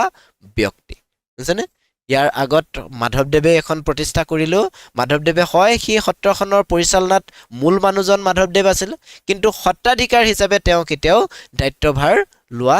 নাছিল ঠিক আছে আৰু এই মানে মাধৱদেৱ যেতিয়াই কি আছিল মধুপুৰলৈ গুচি গৈছিল মধুপুৰলৈ যোৱাৰ আগে এই মথুৰা দাস বুঢ়া আটাক সত্ৰাধিকাৰ হিচাপে পাতি থৈ গৈছিল ঠিক আছে নেক্সট আহিলে ধুৱাহাট বেলগুৰি সত্ৰ বৰ্তমানে কোন ঠাইত অৱস্থিত ধুৱাহাট বেলগুৰি সত্ৰ শংকৰদেৱে প্ৰতিষ্ঠা কৰা এই ধুৱাহাট বেলগুৰি সত্ৰ যিখন সত্ৰত নেকি শংকৰদেৱৰ মাধৱদেৱৰ মিলন হৈছিল যাক আমি মণিকাঞ্চন সংযোগ বুলি কওঁ হয়নে এতিয়া এই সত্ৰখন বৰ্তমানে কোন স্থানত আছে মাজুলীত আছে নাৰায়ণপুৰত আছে যোৰহাটত আছে নে বোকাখাটত আছে শুদ্ধ উত্তৰ হ'ব নাৰায়ণপুৰত হয় মাজুলীত আছিলে কিন্তু গৰাখহনীয়াই মাজুলীৰ পৰা এই সত্ৰখন মানে গৰাখহনীয়াই লৈ গ'ল তাৰ পিছত ক'ত নাৰায়ণপুৰত বৰ্তমানে লখিমপুৰ জিলাৰ নাৰায়ণপুৰত এই মানে ধুনাগুৰি ঘাটৰ সিপাৰে এই সত্ৰখন প্ৰতিষ্ঠা কৰা হয় অৰ্থাৎ এতিয়া বৰ্তমান নাৰায়ণপুৰত আছে ঠিক আছে নাৰায়ণপুৰত এই সত্ৰখন আছে নেক্সট তলৰ কোনজন সত্ৰাধিকাৰ বৰ্তমান এখন বিশ্ববিদ্যালয়ৰ আচাৰ্য ৰূপে কাৰ্যনিৰ্বাহ কৰি আছে আচাৰ্য মানে আমি আচাৰ্য মানে ভিচি নহয় উপাচাৰ্য মানেহে ভিচি আচাৰ্য আচলতে ষ্টেটৰ যিসমূহ বিশ্ববিদ্যালয় থাকে সেই বিশ্ববিদ্যালয়সমূহ আচাৰ্য ৰাজ্যপাল হয় বা চেণ্ট্ৰেলৰ যিসমূহ বিশ্ববিদ্যালয় থাকে সেইসমূহৰ আচাৰ্য হয় ৰাষ্ট্ৰপতি এতিয়া এই এগৰাকী ইয়াতে আচাৰ্য আছে অৰ্থাৎ এই বিশ্ববিদ্যালয়খন কিহৰ কোনে পৰিচালনা কৰে শংকৰ সংঘই যেনে শংকৰ সংঘৰ এইখন শংকৰ সংঘ নহয় শংকৰ সংঘই যিখন বিশ্ববিদ্যালয় প্ৰতিষ্ঠা কৰিছে সেইখন শ্ৰীমন্ত শংকৰদেৱ সংঘ বিশ্ববিদ্যালয় যি নগাঁৱত আছে আৰু ধুবুৰীত আছে ইয়াৰ কিন্তু এইখন এখন সত্ৰই মানে প্ৰতিষ্ঠা কৰিছে সেইখন হ'ল আউনীআটী সত্ৰ তিতাবৰত আছে আউনীআটী সত্ৰৰ এখন সত্ৰ আউনীআটী সত্ৰ বিশ্ববিদ্যালয় এইখন ডক্টৰ পীতাম্বৰ দেৱগোস্বামী ইয়াৰ মানে আচাৰ্য অৰ্থাৎ পীতাম্বৰ দেৱগোস্বামী আউনীআটী সত্ৰৰ বা আউনীআটী সত্ৰৰ যি গ্ৰুপ আছে আউনীআটী সত্ৰৰ কেইবাটাও শাখা সত্ৰ প্ৰায় দেখা গৈছে গতিকে এই সত্ৰকেইখনৰ মূল মানুহজন হ'ল অৰ্থাৎ সত্ৰাধিকাৰ এই পীতাম্বৰ দেৱগোস্বামীৰ নিয়ন্ত্ৰণতে চলে এতিয়া তেওঁ এই বিশ্ববিদ্যালয়খনৰ আচাৰ্য হিচাপে তেওঁ কাৰ্যভাৰ গ্ৰহণ কৰি আছে ঠিক আছে আউনীআটী সত্ৰ বিশ্ববিদ্যালয় ঠিক আছে আউনীআটী বিশ্ববিদ্যালয় বুলি কোৱা হয় ক'ত আছে তিতাবৰত আছে ঠিক আছে এডুকেশ্যন গণৰাজ্য দিৱস 2025 শোভাযাত্ৰাৰ শ্ৰেষ্ঠতম ৰাজ্যৰ খিতাপ কোনখন ৰাজ্যই লাভ কৰিছিল অৰ্থাৎ গণৰাজ্য দিৱসত যি শোভাযাত্ৰাৰ প্ৰতিযোগিতা হয় এই প্ৰতিযোগিতাত এতিয়া 2025ৰ যি প্ৰতিযোগিতা এই প্ৰতিযোগিতাত কোনখন ৰাজ্যই ফাৰ্ষ্ট পজিশন পাইছে কোনখন ৰাজ্যই ফাৰ্ষ্ট পজিশন পাইছে আৰু ইয়াৰ বিষয় কি আছিল কোনোবাই জানেনে কোনখন ৰাজ্যই পাইছে বহুতে দিছে ইউপি শুদ্ধ উত্তৰ প্ৰদেশৰ ইয়াৰ থিমটো কি আছিল ইয়াৰ থিমটো আছিল মহাকুম্ভ মেলা মানে মহাকুম্ভ মেলাৰ থিম লৈ 2025ত এই আমাৰ যি গণৰাজ্য দিৱস এই গণৰাজ্য দিৱসৰ পেৰেডৰ শ্ৰেষ্ঠ দল হিচাপে বিবেচিত হৈছে ঠিক আছে নেক্সট কুৱেশ্যন এছিয়াটিক ছ'চাইটিৰ মুখ্য কাৰ্যালয় কোন চহৰত অৱস্থিত এছিয়াটিক ছ'চাইটিৰ মুখ্য কাৰ্যালয় আমাৰ ভাৰতবৰ্ষতে আছে এতিয়া এই ভাৰতবৰ্ষত থকা এছিয়াটিক ছ'চাইটিৰ মুখ্য কাৰ্যালয়টো কোনখন চহৰত আছে ক'ত আছে নতুন দিল্লী কলকাতা মুম্বাই নে চেন্নাই ক'ত আছে এছিয়াটিক ছ'চাইটি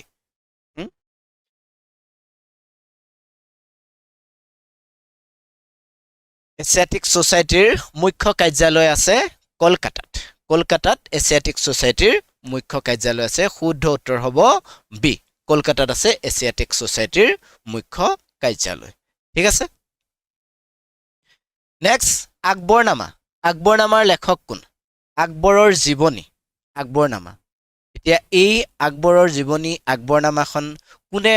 ৰচনা কৰিছিল এই আকবৰনামা আকবৰে নিজেই ৰচনা কৰিছিল নে আব্দুল ফজলে ৰচনা কৰিছিল তুলসীদাসে ৰচনা কৰিছিল নে ভৱভূতিয়ে ৰচনা কৰিছিল who is the author of আকবৰনামাৰ অথৰ কোন আকবৰনামাৰ লেখক হ'ল কোন আব্দুল ফজল হয়নে শুদ্ধ উত্তৰ হ'ব বি আব্দুল ফজল হ'ল আকবৰনামাৰ লেখক আকবৰনামাৰ ঠিক আছে নেক্সট কুৱেশ্যন তলৰ কোনখন চহৰক ভাৰতৰ মহাকাশ চহৰ বুলি কোৱা হয় কোনখন চহৰক ভাৰতৰ মহাকাশ চহৰ বুলি কোৱা হয় স্পেচ চিটি অফ ইণ্ডিয়া কোনখনক কোৱা হয় ভাৰতৰ মহাকাশ চহৰ হায়দৰাবাদ নতুন দিল্লী বেংগালুৰু নে কলকাতা কাক কোৱা হয় কিয় কোৱা হয় মহাকাশ গৱেষণা কেন্দ্ৰ সেই চহৰখনত আছে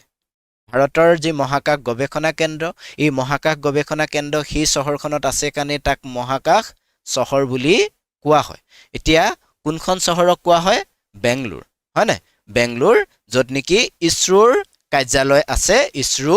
ইছৰোৰ কাৰ্যালয় আছে ক'ত এই বেংগালুৰুত হয়নে সেইটো কাৰণে কোৱা হয় ইয়াক মহাকাশ চহৰ বুলি কোৱা হয় ঠিক আছে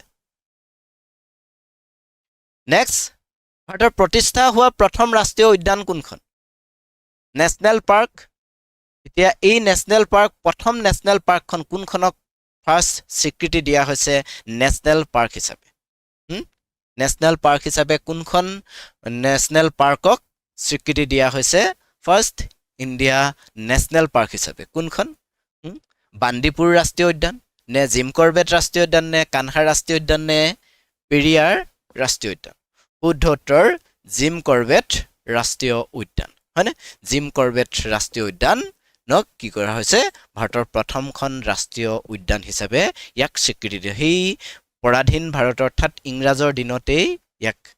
কোৱা হৈছে যে নেশ্যনেল পাৰ্ক হিচাপে ঠিক আছে গতিকে শুদ্ধ উত্তৰ হ'ব জিম কৰবেট ৰাষ্ট্ৰীয় উদ্যান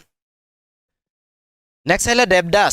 দেৱদাস গ্ৰন্থখনৰ লেখক কোন দেৱদাস গ্ৰন্থখনৰ আধাৰত দেৱদাস বোলছবি এখন নিৰ্মাণ হৈছে আমি সেই দেৱদাস চিনেমাখন চাইছোঁ চাগে এতিয়া এই দেৱদাস কিতাপখন খুব এখন জনপ্ৰিয় কিতাপ এখন উপন্যাস যিখন উপন্যাসৰ কাহিনী গোটেই আমি ভাৰতবৰ্ষৰ সকলোৱে জানো ইয়াৰ আধাৰত এখন চিনেমা নিৰ্মাণ হৈছে যিখন চিনেমাত নেকি কোনে অভিনয় কৰিছে শ্বাহৰুখ খান ঐশ্বৰ্য ৰায় হয়নে অভিনয় কৰিছে আমি চাইছোঁ চাগে দেৱদাস এতিয়া এই দেৱদাস ছবিখন নিৰ্মাণ কৰাৰ আঁৰত আছিল এখন উপন্যাস বুজিছেনে এতিয়া সেই উপন্যাসখনৰ লেখক কোন সেই উপন্যাসখনৰ নামো দেৱদাসে এই উপন্যাসখনৰ নামো দেৱদাস এতিয়া কোনে এই উপন্যাসখন ৰচনা কৰিছিল ছাৰ এপত কমেণ্ট হাইড কিয় খুলি দিব লাগে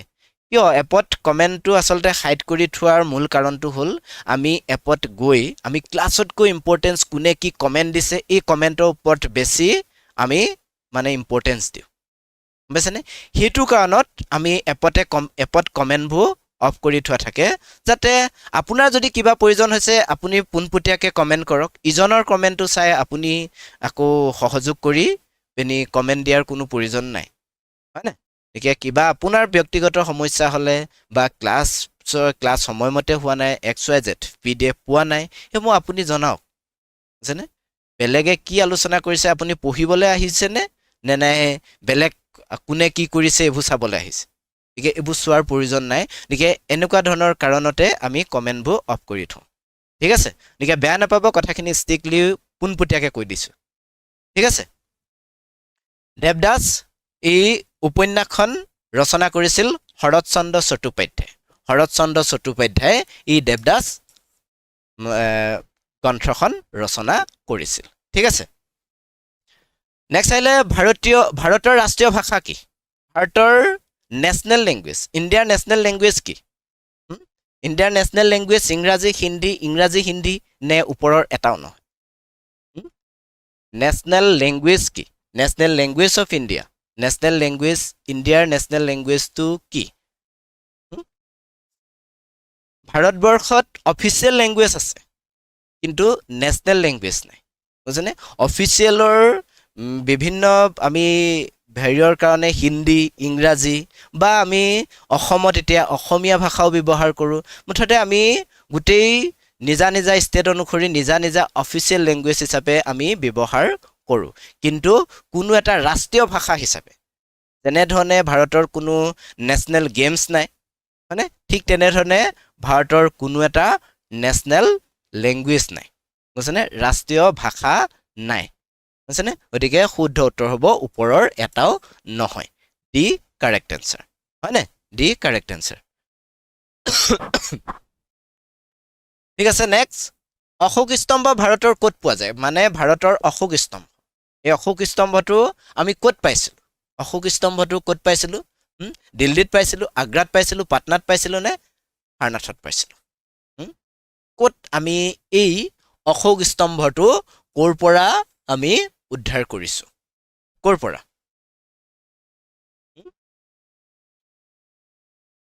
শুদ্ধ উত্তৰ হ'ব ডি সাৰনাথৰ পৰা এই অশোক স্তম্ভটো আমি উদ্ধাৰ কৰিছোঁ 22টা ভাষা কি সংবিধান স্বীকৃতিপ্ৰাপ্ত ভাষা নহয় 22টা সংবিধান স্বীকৃতি ভাষা কিন্তু ই নেশ্যনেল লেংগুৱেজ নহয় গম পাইছেনে ই নেশ্যনেল লেংগুৱেজ নহয় ই হ'ল সংবিধানৰ এটা স্বীকৃতিপ্ৰাপ্ত হয় এইকেইটা 22টা ভাষা সংবিধানৰ স্বীকৃতিপ্ৰাপ্ত ভাষা বুজিছেনে ৰিকগনাইজ লেংগুৱেজ ই নেশ্যনেল লেংগুৱেজ নহয় ঠিক আছে নেক্সট আহিলে কুশিয়াৰা নদীয়ে ভাগ কৰিছে কুশিয়াৰা নদীয়ে দুখন ঠাইক ভাগ কৰিছে এতিয়া কাক কাক ভাগ কৰিছে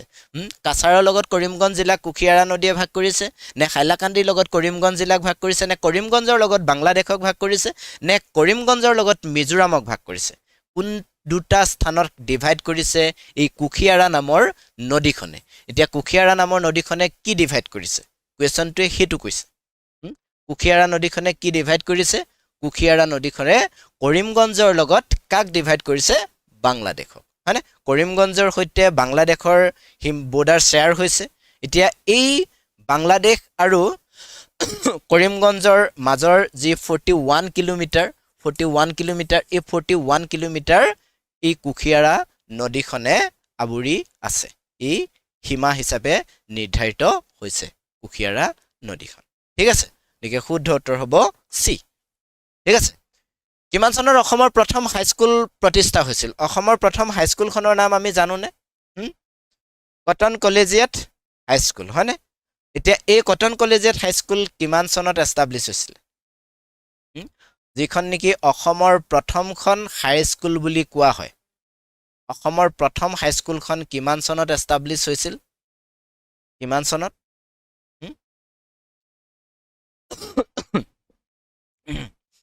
আমি যদি উইকিপিডিয়াত চাওঁ উইকিপিডিয়াত চালে 1835 পাম উইকিপিডিয়াত যদি আমি চাওঁ উইকিপিডিয়াত 1835 পাম কিন্তু আমি যদি তাৰ এই কলেজিয়েট স্কুলখনৰ যদি আমি গেটখনলৈ চাওঁ গেটখনত লিখা আছে 1834 বুজিছেনে এতিয়া ইয়াতে যেহেতু গেটখনত লিখা আছে 1834 গতিকে শুদ্ধ হ'ব ইয়াতে চি শুদ্ধ উত্তৰ ঠিক আছে চি শুদ্ধ উত্তৰ 1834 চনত এই কটন কলেজিয়েট স্কুল গুৱাহাটীত প্ৰতিষ্ঠা হৈছিল 1834 চন ঠিক আছে আমি কিন্তু এনে কৰবাত 1835ও পাম 1835 যদিহে আমি এটো কনফিউজিং হ'বলগীয়া একো নাই যদিহে 34টো থাকে তেতিয়াহ'লে 35টো নিশ্চয় নাথাকে কাৰণ দুইটা এটা বিতৰ্কিত বিষয় মানে স্পষ্টকে আমি ক'ব নোৱাৰো যেহেতু আমি ডাটাৰ ভিত্তিতহে ক'ব লাগিব কথাটো গতিকে সেয়েহে আমি এতিয়া যেহেতু গেটখনত লিখা আছে 1834 গতিকে 1834কে আমি কাৰেক্ট বুলি ক'ম এনেকুৱা ধৰণৰ কুৱেশ্যন দিলে নিশ্চয় 35টো নাথাকিব হয় 34টো নাথাকিব এতিয়া যিটো নাথাকে যদিহে 34টো নাথাকে তেতিয়া আমি 35টো দিম যদি 35টো থাকে বা যদি 35টো নাথাকে 34টো থাকে তেতিয়া আমি 1834ক দিম ঠিক আছে বুজিব পাৰিছো নিশ্চয়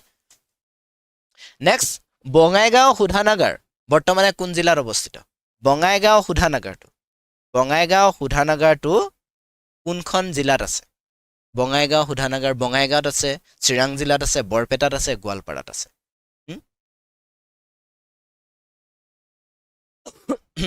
বঙাইগাঁও শোধানাগাৰটো কোনখন জিলাত আছে বঙাইগাঁও শোধানাগাৰটো আছে ক'ত চিৰাং জিলাত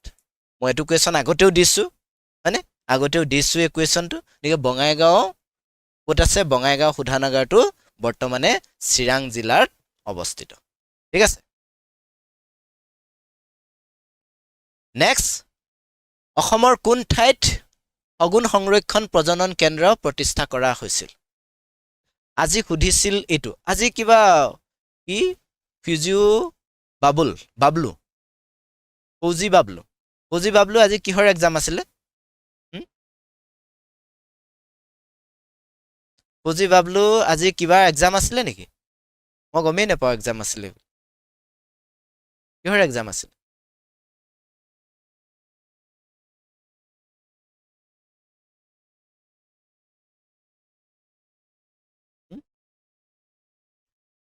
এতিয়া এই সগুণ সংৰক্ষণ প্ৰজনন কেন্দ্ৰটো বা সংৰক্ষণ বা প্ৰজনন কেন্দ্ৰটো ক'ত আছে ৰাণীত হয়নে ৰাণীত এটো মানে এই ৰাণীত এটো প্ৰতিষ্ঠা কৰা হৈছে ঠিক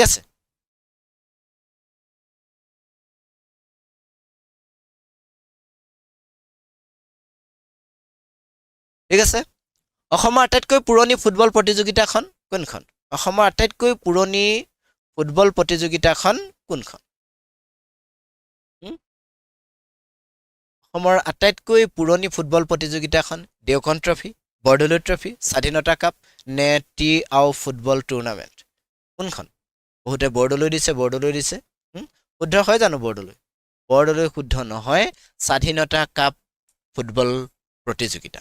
এইখনহে শুদ্ধ। অৰ্থাৎ অসমত প্ৰথম এই ফুটবল প্ৰতিযোগিতা হ'ল এই স্বাধীনতা কাপ, মানে এইসমূহৰ ভিতৰত স্বাধীনতা কাপখন প্ৰথম। বৰদলৈ ট্ৰফি কিমান? বৰদলৈ ট্ৰফি 1952ৰ পৰা বৰদলৈ ট্ৰফি হৈছে। আৰু স্বাধীনতা কাপ কিমান চনত? 1947ৰ পৰা স্বাধীনতা কাপ হৈছে, হয়নে? গতিকে ইয়াতে শুদ্ধ উত্তৰ হ'ব চি, স্বাধীনতা কাপ ফুটবল টুৰ্ণামেণ্ট।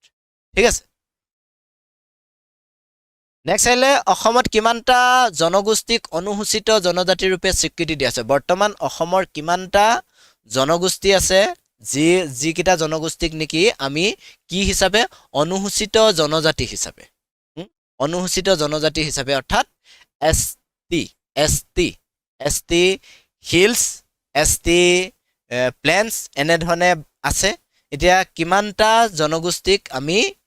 এই এছ টি বুলি কওঁ? এছ টি হিলছ বা এছ টি প্লেন চব লগ লগাই কিমানটা কওঁ? আমি 23টা কওঁ। শুদ্ধ উত্তৰ হ'ব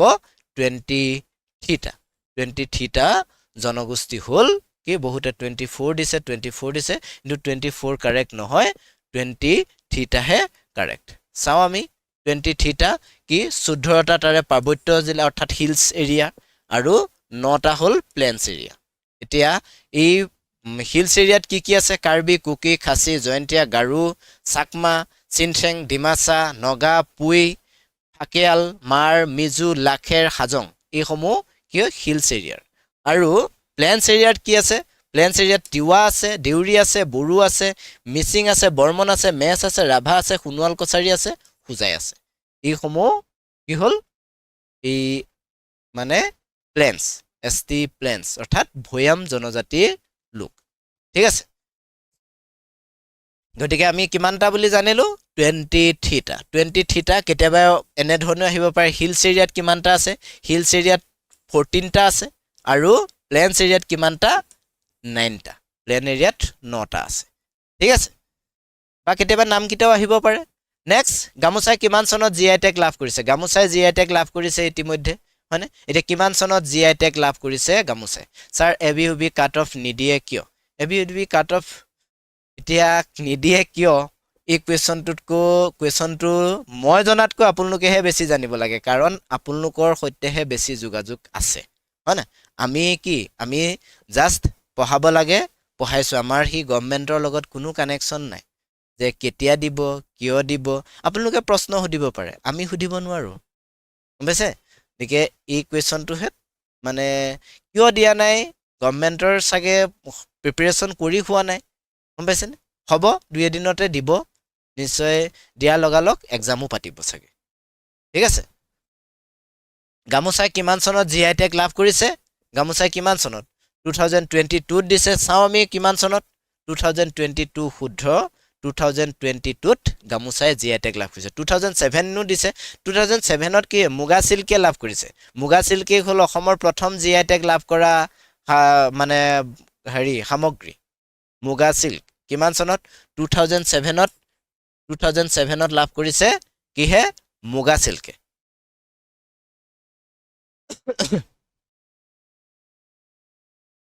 নেক্সট, তলৰ কোনখন উপন্যাস দ্বিতীয় বিশ্বযুদ্ধৰ কাহিনীৰ আধাৰত ৰচিত? দ্বিতীয় বিশ্বযুদ্ধৰ কাহিনীৰ আধাৰত এই 4খন উপন্যাসৰ ভিতৰত এখন উপন্যাস ৰচনা কৰা হৈছে। এতিয়া দ্বিতীয় বিশ্বযুদ্ধ কেতিয়া হৈছিল? কেতিয়াৰ পৰা হৈছিল? 1939 চনৰ পৰা 1939ৰ পৰা কিমান চনলৈ? 1945লৈকে হৈছিল, হয় নাই?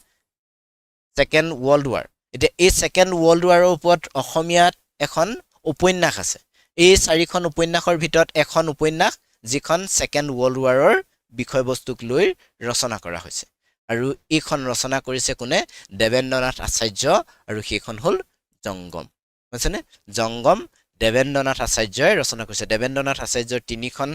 বিশেষভাৱে জনপ্ৰিয় উপন্যাস, জংগম, কালপুৰুষ, তাৰ পাছতে অন্য আৰু এখন কি আছিলে মই ঠিক পাহৰি গৈছো দেই আৰু এখন কি আছিলে জানো মুঠতে তেওঁ জনপ্ৰিয় তিনিখন উপন্যাস আছিলে এই মানে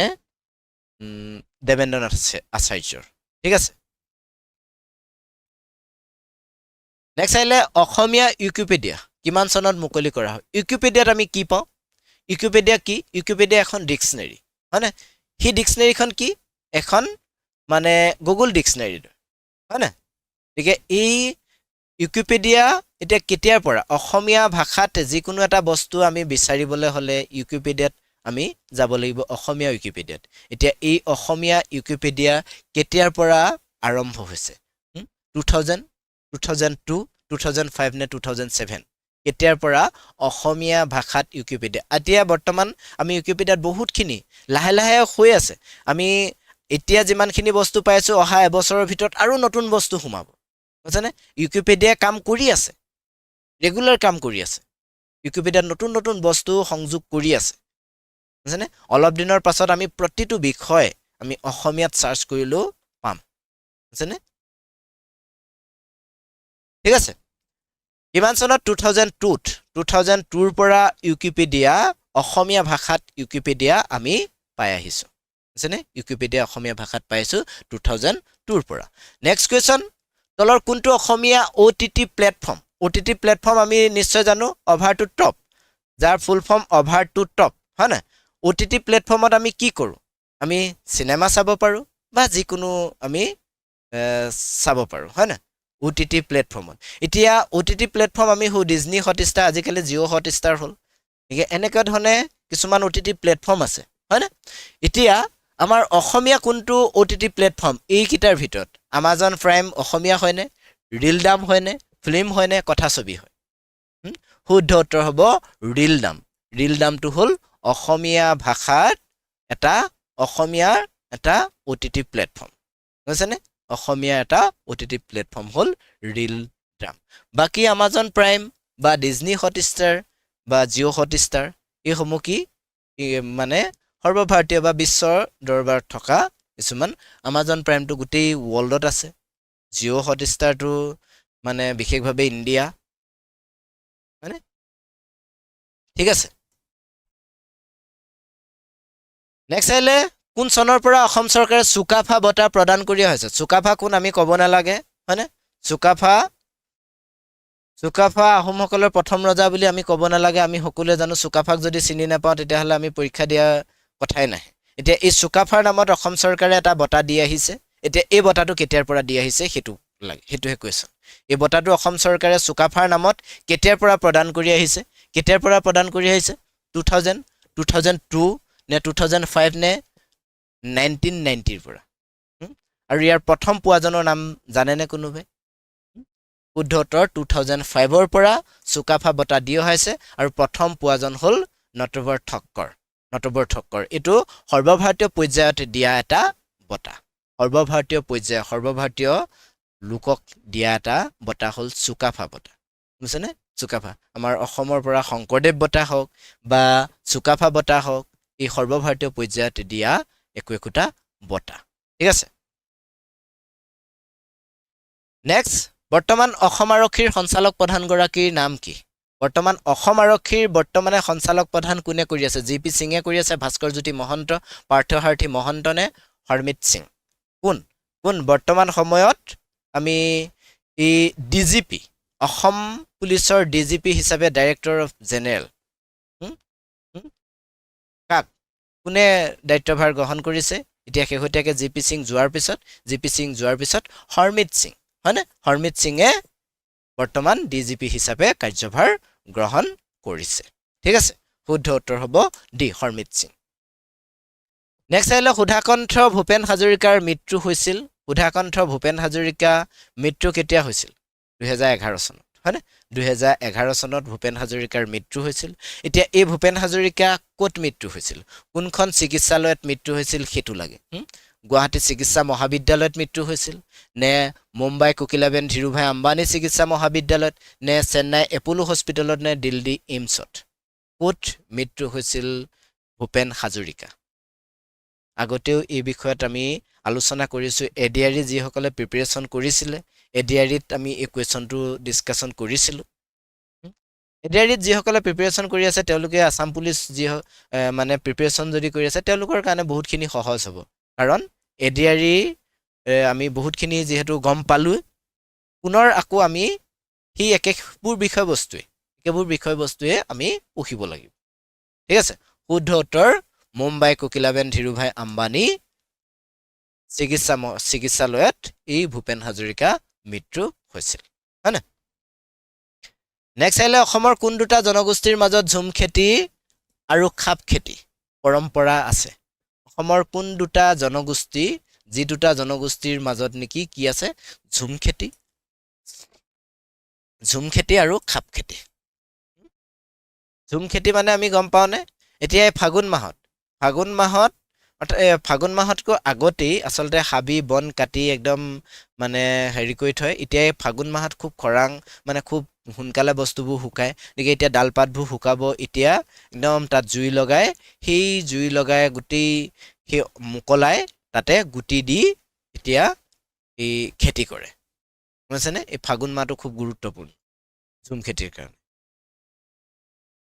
কোনে গাৰো আৰু কাৰ্বি বহুতে কৈছে গাৰো আৰু কাৰ্বি চাওঁ আমি কি কোননো শুদ্ধ উত্তৰ যিহেতু এইসমূহৰ ভিতৰত গাৰো আৰু কাৰ্বি আমাৰ কি পাহাৰীয়া জনগোষ্ঠী হয়নে গাৰো আৰু কাৰ্বি কেইটামান নৃত্য পাংবা নৃত্য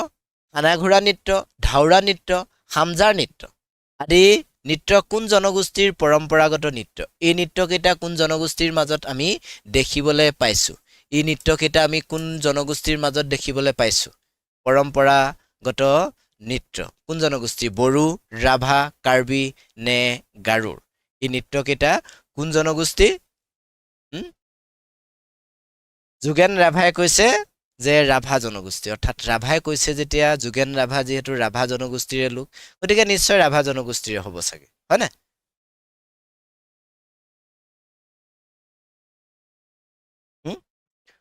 গতিকে শুদ্ধ উত্তৰ হ'ব ৰাভা জনগোষ্ঠীৰ বহুকেইটা মানে নৃত্য আছে সেইসমূহৰ ভিতৰত চাওক এইকেইটা নৃত্যও ৰাভা জনগোষ্ঠীৰ নৃত্য চিপুং দাৰমাং নৃত্য ফৰকান্তি নৃত্য গিৰকাই নৃত্য বহু বুকায়া নৃত্য ৰুং টানকাই নৃত্য উচ্চাৰণ কৰিবলৈ দিগদাৰ হয়নে গতিকে এইসমূহ ৰাভা জনগোষ্ঠীৰ নৃত্য সেই চাৰিটা নৃত্যৰ উপৰিও পাবা পাংবা নৃত্য বা হানাঘোৰা নৃত্য ধাওৰা নৃত্য হামজাৰ নৃত্য এই নৃত্যসমূহৰ উপৰিও এইকেইটাও এই ৰাভা জনগোষ্ঠীৰ তেওঁলোকৰ পৰম্পৰাগত নৃত্য ঠিক আছে নেক্সট জুমাই কোন জনগোষ্ঠীৰ পৰম্পৰাগত পানীয় জুমাই এতিয়া কোন জনগোষ্ঠীয়ে খায় জুমাই এবিধ পানীয় লোকেল ৱাইন এথনিকেল ৱাইন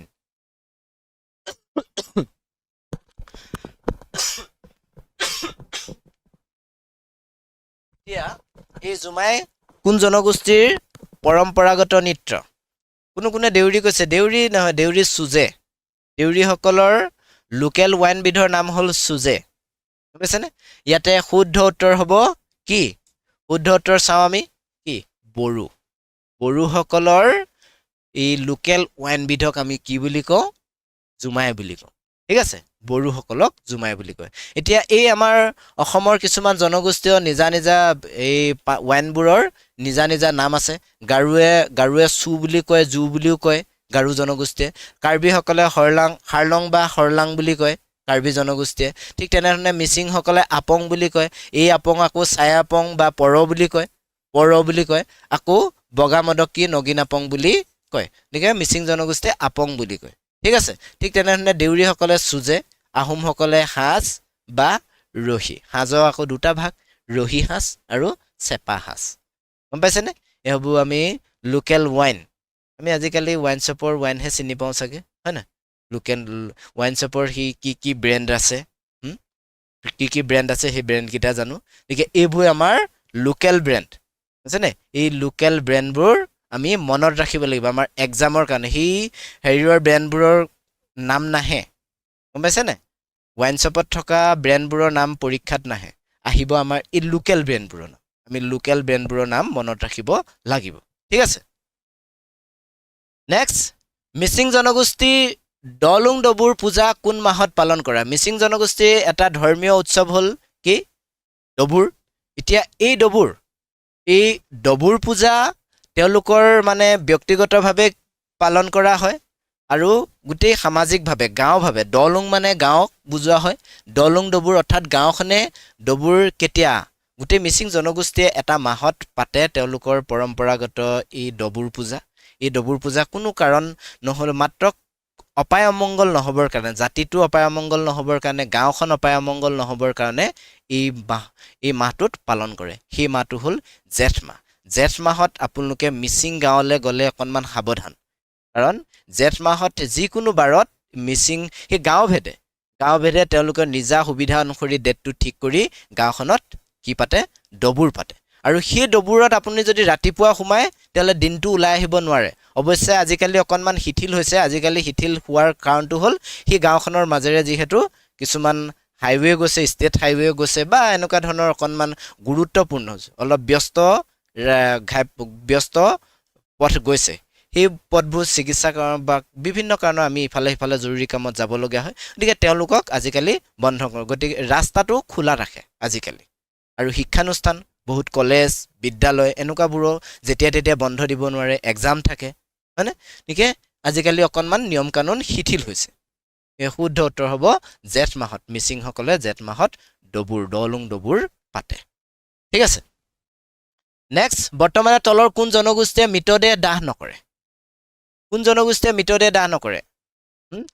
নকৰে অৰ্থাৎ পুৰি নেপেলায়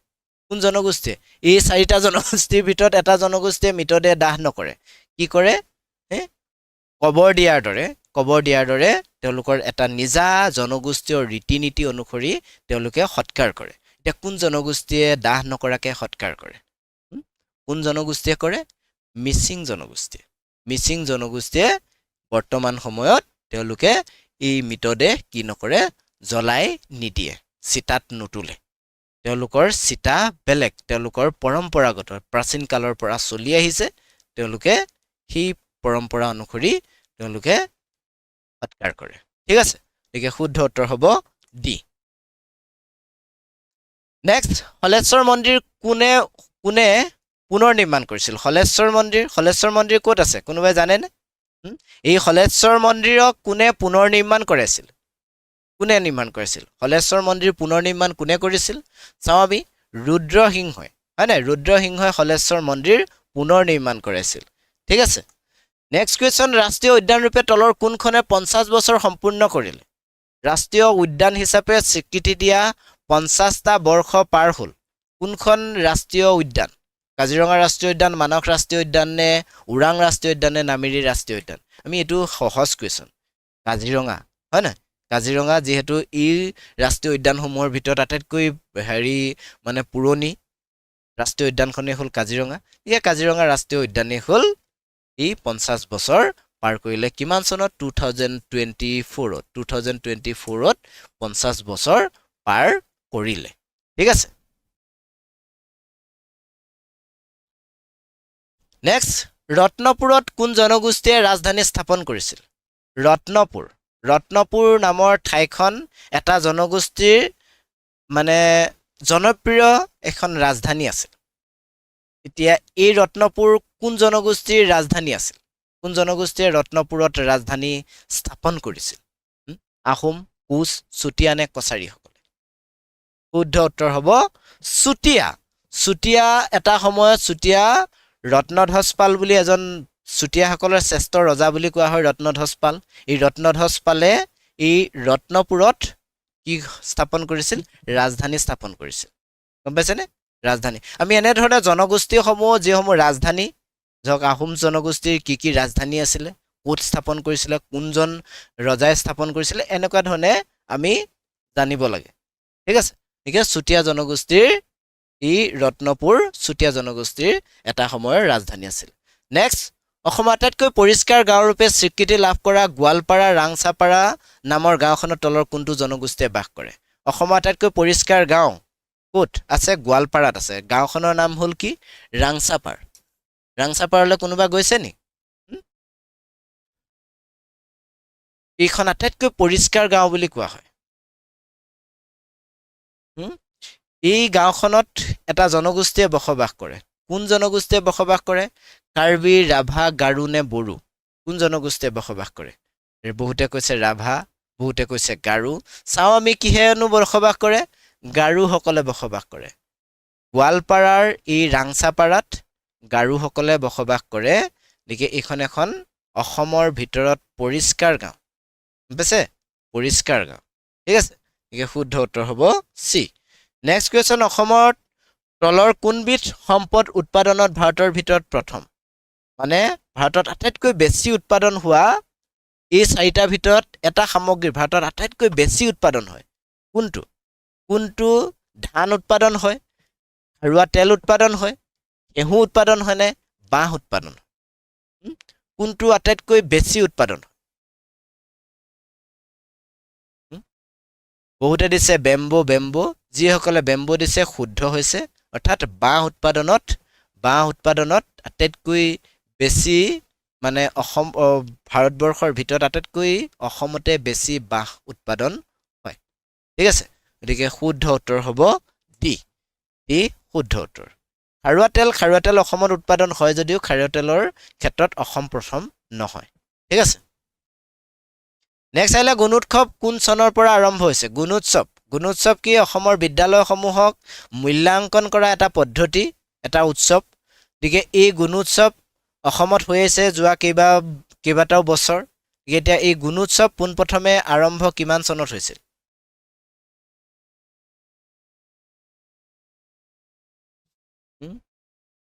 কিমান চনত আৰম্ভ হৈছিল সকলোৱে দিছে 2017 চাওঁ আমি কিমান চনত 2017ত প্ৰথম গুণোৎসৱ আৰম্ভ হৈছিল হিমন্ত বিশ্ব শৰ্মাৰ শিক্ষামন্ত্ৰীত্বৰ দিনত হয় নাই নেক্সট অসম চৰকাৰে অৰুণোদয় আঁচনি কোন চনত মুকলি কৰিছিল অৰুণোদয় আঁচনিৰ জৰিয়তে আমি কিমানকে টকা পাওঁ জানো কিমানকে পাওঁ কোনোবা পোৱা মানুহ আছে নি অৰুণোদয় আঁচনি পোৱা অৰুণোদয় আঁচনি কিমান চনত মুকলি কৰা হৈছিল কিমান চনত প্ৰথম আৰম্ভ কৰা হৈছিল 2017 2019 2020 নে 2021 শুদ্ধ উত্তৰ হ'ব 2020 হয় না 2020ত এই অৰুণোদয় আঁচনিখন মুকলি কৰিছিল সৰ্বানন্দ সোণোৱালৰ মুখ্যমন্ত্ৰীত্বৰ দিনত হয় না 1250 টকাকে পায় ন বড়োসকলৰ পিতৃ হিচাপে কাক কোৱা হয় বড়ো জনগোষ্ঠীৰ পিতৃ বুলি এইসকলৰ মানে এজনক কোৱা হয় কি ফাদাৰ অফ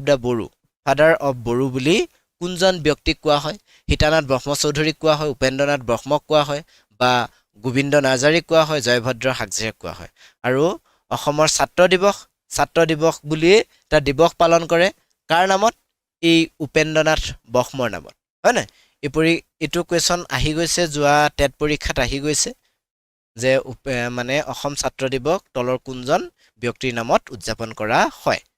হয় নাই গতিকে কাৰ নামত পালন কৰে উপেন্দ্ৰনাথ ব্ৰহ্মৰ নামত আৰু তেওঁক কোৱা হয় কি ফাদাৰ অফ বড়ো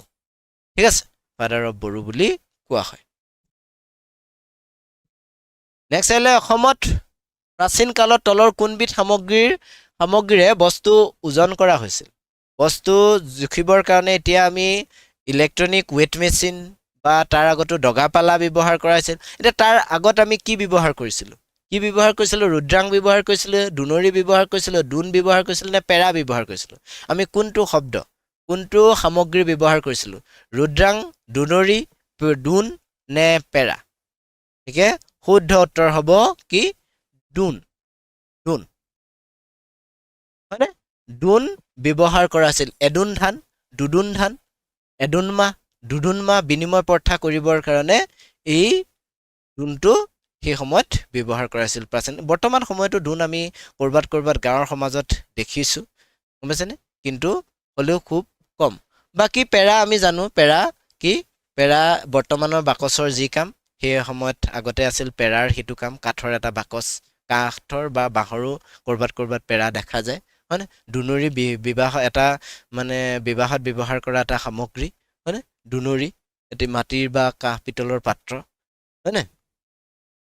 নেক্সট আহিলে কৌটিল্য অৰ্থশাস্ত্ৰত উল্লেখ থকা অনুসৰি কামৰূপৰ তলৰ কোনবিধ ৰূপৰ মুদ্ৰা প্ৰচলন আছিল কৌটিল্য অৰ্থশাস্ত্ৰত কামৰূপৰ অৰ্থনীতি সম্পৰ্কত উল্লেখ কৰি থৈ গৈছে এতিয়া কামৰূপৰ অৰ্থনীতি সম্পৰ্কত উল্লেখ কৰিবলৈ যাওঁতে কামৰূপত কি মুদ্ৰা সেই সময়ত ব্যৱহাৰ হৈ আছিল তাৰ সম্পৰ্কে তেওঁ উল্লেখ কৰি থৈ গৈছে এতিয়া কামৰূপত সেই সময়ত কি মুদ্ৰা ব্যৱহাৰ কৰিছিল কৌটিল্য সময় কিমান আমি জানোনে কোনে নাৰায়ণী দিছে নাৰায়ণ কেতিয়া নৰনাৰায়ণ কেতিয়া নৰনাৰায়ণৰ দিনত নাৰায়ণী মুদ্ৰা প্ৰচলন আছিল বহুতে নাৰায়ণী দিছে নাৰায়ণী ইয়াতে শুদ্ধ উত্তৰ হ'ব গৌলিকম গৌলিকম বুজিছেনে অৰ্থশাস্ত্ৰত অসমৰ মুদ্ৰা গৌলিকম বুলি উল্লেখ কৰা হৈছে গতিকে শুদ্ধ উত্তৰ হ'ব চি গৌলিকম বুজিছেনে নাৰায়ণী মুদ্ৰা নৰনাৰায়ণে উদ্ভাৱন কৰিছিল আৰু নৰনাৰায়ণে সেই কৌটিল্য সময়ত নহয় বুজিছেনে কৌটিল্য বহুত আগৰ নৰনাৰায়ণতকৈ বহুত আগৰ মানুহ কৌটিল্য ঠিক আছে নেক্সট অভিনেত্ৰী হিমা বিশ্বাসৰ নাম শুনিছোঁ চাগে সৰ্বভাৰতীয় পৰ্যায়ত শ্ৰেষ্ঠ অভিনেত্ৰীৰ সন্মান পাইছে ই সন্মান পোৱা হিমা বিশ্বাস শেহতীয়াকৈ কথানদী নামৰ ছবিখনতো অভিনয় কৰিছে তেওঁ হিন্দী ছবি বেণ্ডিট কুইনত অভিনয় কৰি শ্ৰেষ্ঠ অভিনেত্ৰীৰ সন্মান পাইছিল এতিয়া এই হিমা বিশ্বাস কোনখন জিলাত তেওঁ জন্মগ্ৰহণ কৰিছিল হিমা বিশ্বাস কোনখন জিলাত গোৱালপাৰা নগাঁও বৰপেটা নে নলবাৰী এইটো আমি এডিআৰই পৰীক্ষাত এইটো সম্পৰ্কত আমি খুব ধুনীয়াকৈ ডিছকাশ্যন কৰি গৈছোঁ ছাৰ এডিআৰই ক্লাছ কেতিয়াৰ পৰা ষ্টাৰ্ট হ'ব আছাম পুলিচ হৈ লওক আছাম পুলিচটো আমি সদ্যহতে ফিনিছ কৰি লওঁ তাৰ পাছত এডিআৰইত নামিম গম পাইছেনে এতিয়া যিহেতু গভৰ্ণমেণ্টৰ ফালৰ পৰা একো নটিফিকেশ্যন অহা নাই নটিফিকেশ্যন আহিলে লগালগ ষ্টাৰ্ট হৈ যাব আমাৰ অলৰেডি ক্লাছ প্ৰিপেৰেশ্যন আছেই আমি ধুমধাম কৰিবহে লাগে বুজিছেনে আমি যিহেতু ইমান দিন ক্লাছ কৰি আছোঁ সেয়ে আমি মানে কিবা নটিফিকেশ্যন আহিলে লগালগ ষ্টাৰ্ট হৈ যাব ঠিক আছে শুদ্ধ উত্তৰ হ'ব নলবাৰীত জন্ম হৈছে এই হিমা বিশ্বাস কোন জিলাৰ নলবাৰী ঠিক আছে নলবাৰী মনত পৰিছেনে নলবৰীয়াসকলে নিশ্চয় জানে চাগে ৰেড ক্ৰছ ছ'চাইটি যিটো নেকি এটা ৱৰ্ল্ডৰ মানে এটা স্বেচ্ছাসেৱী সংগঠন হ'ল ৰেড ক্ৰছ ছ'চাইটি এতিয়া এই ৰেড ক্ৰছ ছ'চাইটি কিমান চনত গঠন হৈছিল দুৰ্গতসকলৰ সেৱাৰ বাবে এই ৰেড ক্ৰছ ছ'চাইটি প্ৰতিষ্ঠা কৰা হৈছে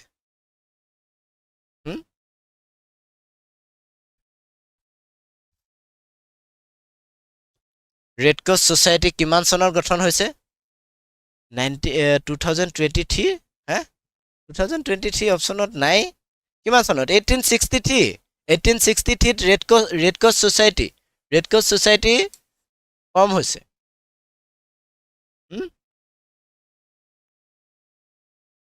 নেক্সট তলৰ প্ৰতিষ্ঠানসমূহৰ সৈতে মুখ্য কাৰ্যালয়সমূহ স্থানকেইটা মিলাব দিছে ইয়াতে প্ৰতিষ্ঠান কি আছে অসম সাহিত্য সভা আছে সাহিত্য একাডেমি আছে কেন্দ্ৰীয় ভাষা গৱেষণা পৰিষদ প্ৰতিষ্ঠান আছে বড়ো সাহিত্য সভা এতিয়া এই চাৰিটা প্ৰতিষ্ঠানৰ সৈতে এইফালে আছে তেওঁলোকৰ মানে মুখ্য কাৰ্যালয়সমূহ থকাৰ স্থানসমূহ এতিয়া অসম সাহিত্য সভাৰ কাৰ্যালয় ক'ত আছে আমি এইটো সকলোৱে জানো যোৰহাটত আছে তাৰ পাছতে বড়ো সাহিত্য সভা মুখ্য কাৰ্যালয় ক'ত আছে কোকৰাঝাৰ জিলাত আছে আমি এইটো সকলোৱে জানো বাকী আমাৰ অকণমান কনফিউজিং কোনটো সাহিত্য একাডেমীৰ বিষয়ে নিশ্চয় জানো সাহিত্য একাডেমী যিহেতু নতুন দিল্লীত আছে হয় না থাকিল কি কেন্দ্ৰীয় ভাষা গৱেষণা কেন্দ্ৰ এইটো ক'ত আছে মাইচুৰত বা মহীশূৰত আছে এইটো গতিকে এনেধৰণে ক'ত মিলি আছে এনেধৰণে বহুতে দিছে ডিত হয়নে ডিত শুদ্ধ উত্তৰ গতিকে ডিত মিলি আছে ডিত চিএলকে মিলি আছে 44321 এনেধৰণে মিলি আছে ঠিক আছে নেক্সট ৰাষ্ট্ৰীয় স্বৰ্ণকমল বঁটা লাভ কৰা প্ৰথম অসমীয়া ছবিখনৰ নাম কি অসমীয়া ছবি প্ৰথমখন ছবি যি নেকি ৰাষ্ট্ৰীয় স্বৰ্ণকমল বঁটা গোল্ডেন লোটাছ এৱাৰ্ড পোৱা প্ৰথম ছবিখনৰ নাম কি যিখন নেকি হোমেন বৰগোহাঁই হালধীয়া চৰায়ে বাওধান খায় নামৰ উপন্যাসখনৰ আধাৰত নিৰ্মাণ কৰিছে জাহ্নু বৰুৱাই নিৰ্মাণ কৰিছে আৰু সেইখন ছবি হ'ল হালধীয়া চৰায়ে বাওধান খায় গতিকে শুদ্ধ উত্তৰ হ'ব চি হালধীয়া চৰায়ে বাওধান খায় নেক্সট কুৱেশ্যন পাৱে পৰিহৰি কৰোহু কাতৰি প্ৰাণ ৰাস হবি মোৰ এইটো এটা বৰগীত এই গীতটো শুনি আছোঁ চাগে হয়নে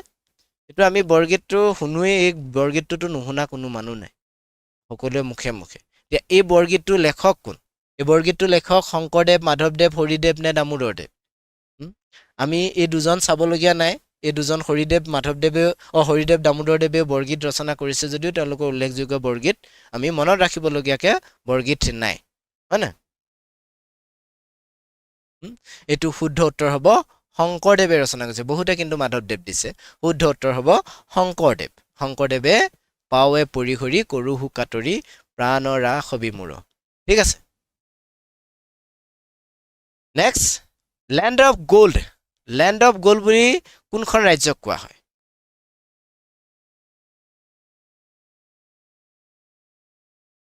ভাইটি দলে ছাৰ আজি পেমেণ্ট কৰিলোঁ ভাইটি দলে কমেণ্টটো গুচি গ'ল মই পঢ়িব নাপালোঁ ভাইটি দলে ৰিকে দি দিয়া হ'ল ভাইটি দলে লেণ্ড অফ গোল্ড বুলি কাক কোৱা হয় কোনখন ৰাজ্যক কোৱা হয় কৰ্ণাটকত যিহেতু ইয়াতে কি আছে সোণৰ খনি আছে হয় না সোণৰ খনি আছে ক'ত আছে কৰ্ণাটকত আছে গতিকে লেণ্ড অফ গোল্ড বুলি কোৱা হয় কৰ্ণাটকক ঠিক আছে আমি এনেধৰণে কিছুমান মানে বুজিব পাৰোঁ কাৰণ এই সোণৰ খনি ক'ত আছে কোলাৰত আছে কোলাৰ ক'ত আছে কোলাৰ আছে কৰ্ণাটকত হয় না গতিকে আমি তাৰ পৰা গম পাওঁ যে সোণৰ খনি আছে কাৰণে তাক লেণ্ড অফ গোল্ড বুলি কোৱা হয়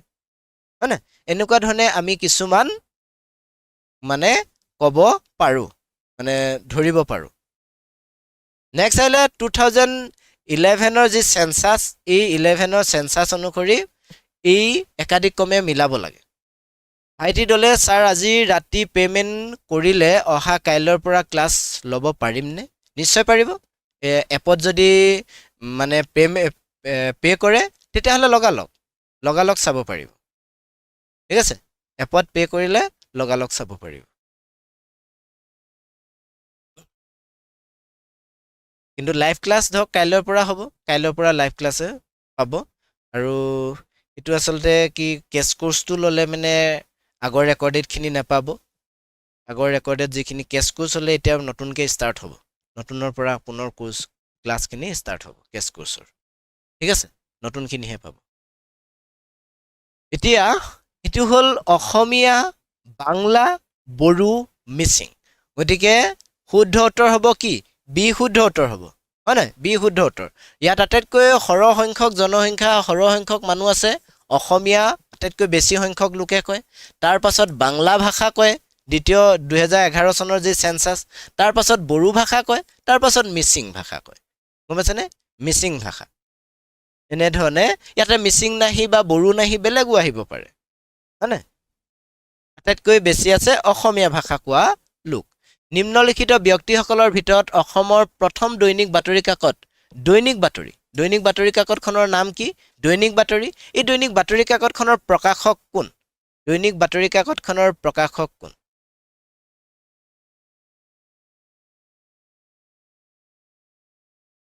পেডত থকাখিনি আমি ক্লাছ কৰিব পাৰিমনে চিন্তা কৰিব নালাগে নন বৰা চিন্তা কৰিব নালাগে আগতে যিখিনি আছে সেইখিনি নতুন কোৰ্চ লোৱাৰ প্ৰয়োজন নাই সেইখিনি কণ্টিনিউ ক্লাছ চলি থাকিব জানে কণ্টিনিউ ক্লাছ চলি থাকিব তেওঁলোকে ঠিক আছে এতিয়া কোন বহুতে দিছে শিৱ প্ৰসাদ বৰুৱা শুদ্ধ উত্তৰ এই যি দৈনিক বাতৰি যিখন নেকি কোনে সম্পাদনা কৰিছিল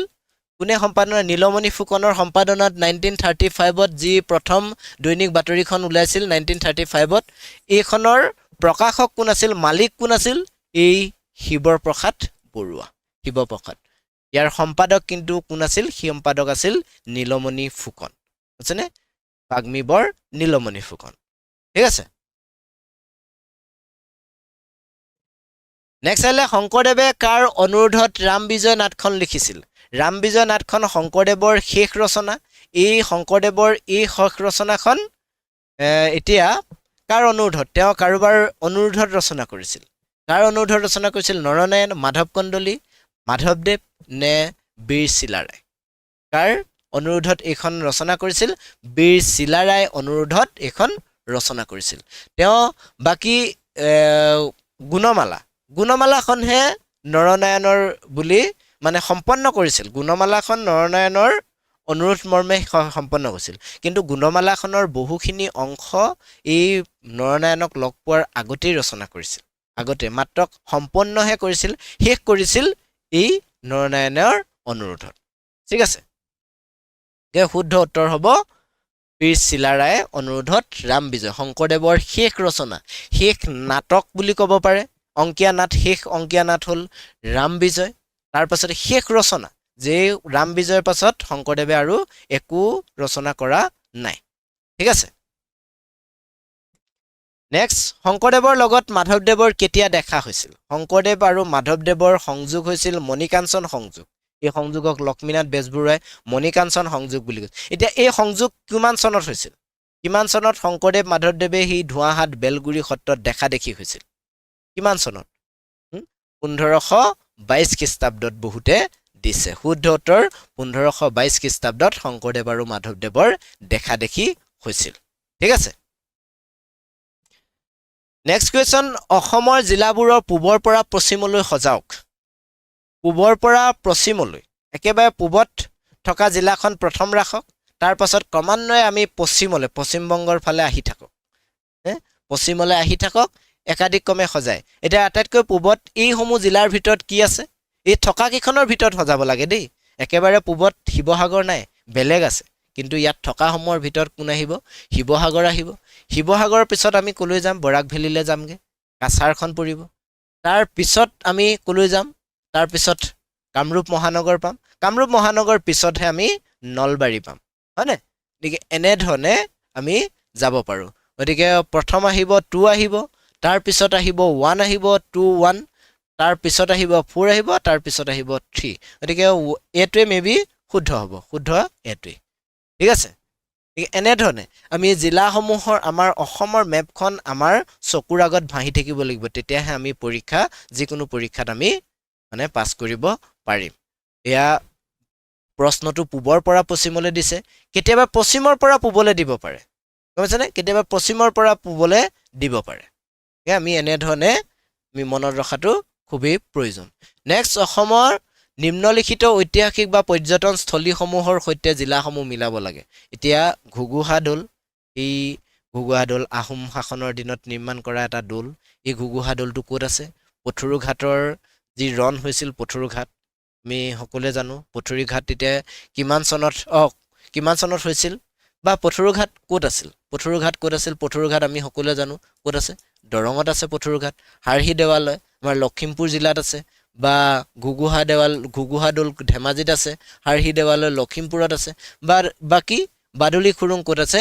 নগাঁৱত আছে বাদুলি খুৰুং নগাঁৱত আছে নেকি এনেধৰণে ক'ত মিলি আছে এনেধৰণে বিট মিলি আছে ঠিক আছে বি কাৰেক্ট আনসাৰ নেক্সট কোনখন ৰাষ্ট্ৰীয় উদ্যানক ক্ষুদ্ৰ কাজিৰঙা বুলি কোৱা হয় এই কুৱেশ্যনটো মই আগতেও দিছোঁ এডিআৰই পৰীক্ষা যেতিয়া যি কোনোবা যদি এডিআৰই পৰীক্ষা প্ৰিপাৰেচন কৰা আছে তেওঁলোকে নিশ্চয় কুৱেশ্যনটো পাইছে যে অসমৰ এখন ৰাষ্ট্ৰীয় উদ্যানক কি বুলি কোৱা হয় ক্ষুদ্ৰ কাজিৰঙা বুলি কোৱা হয় লিটিল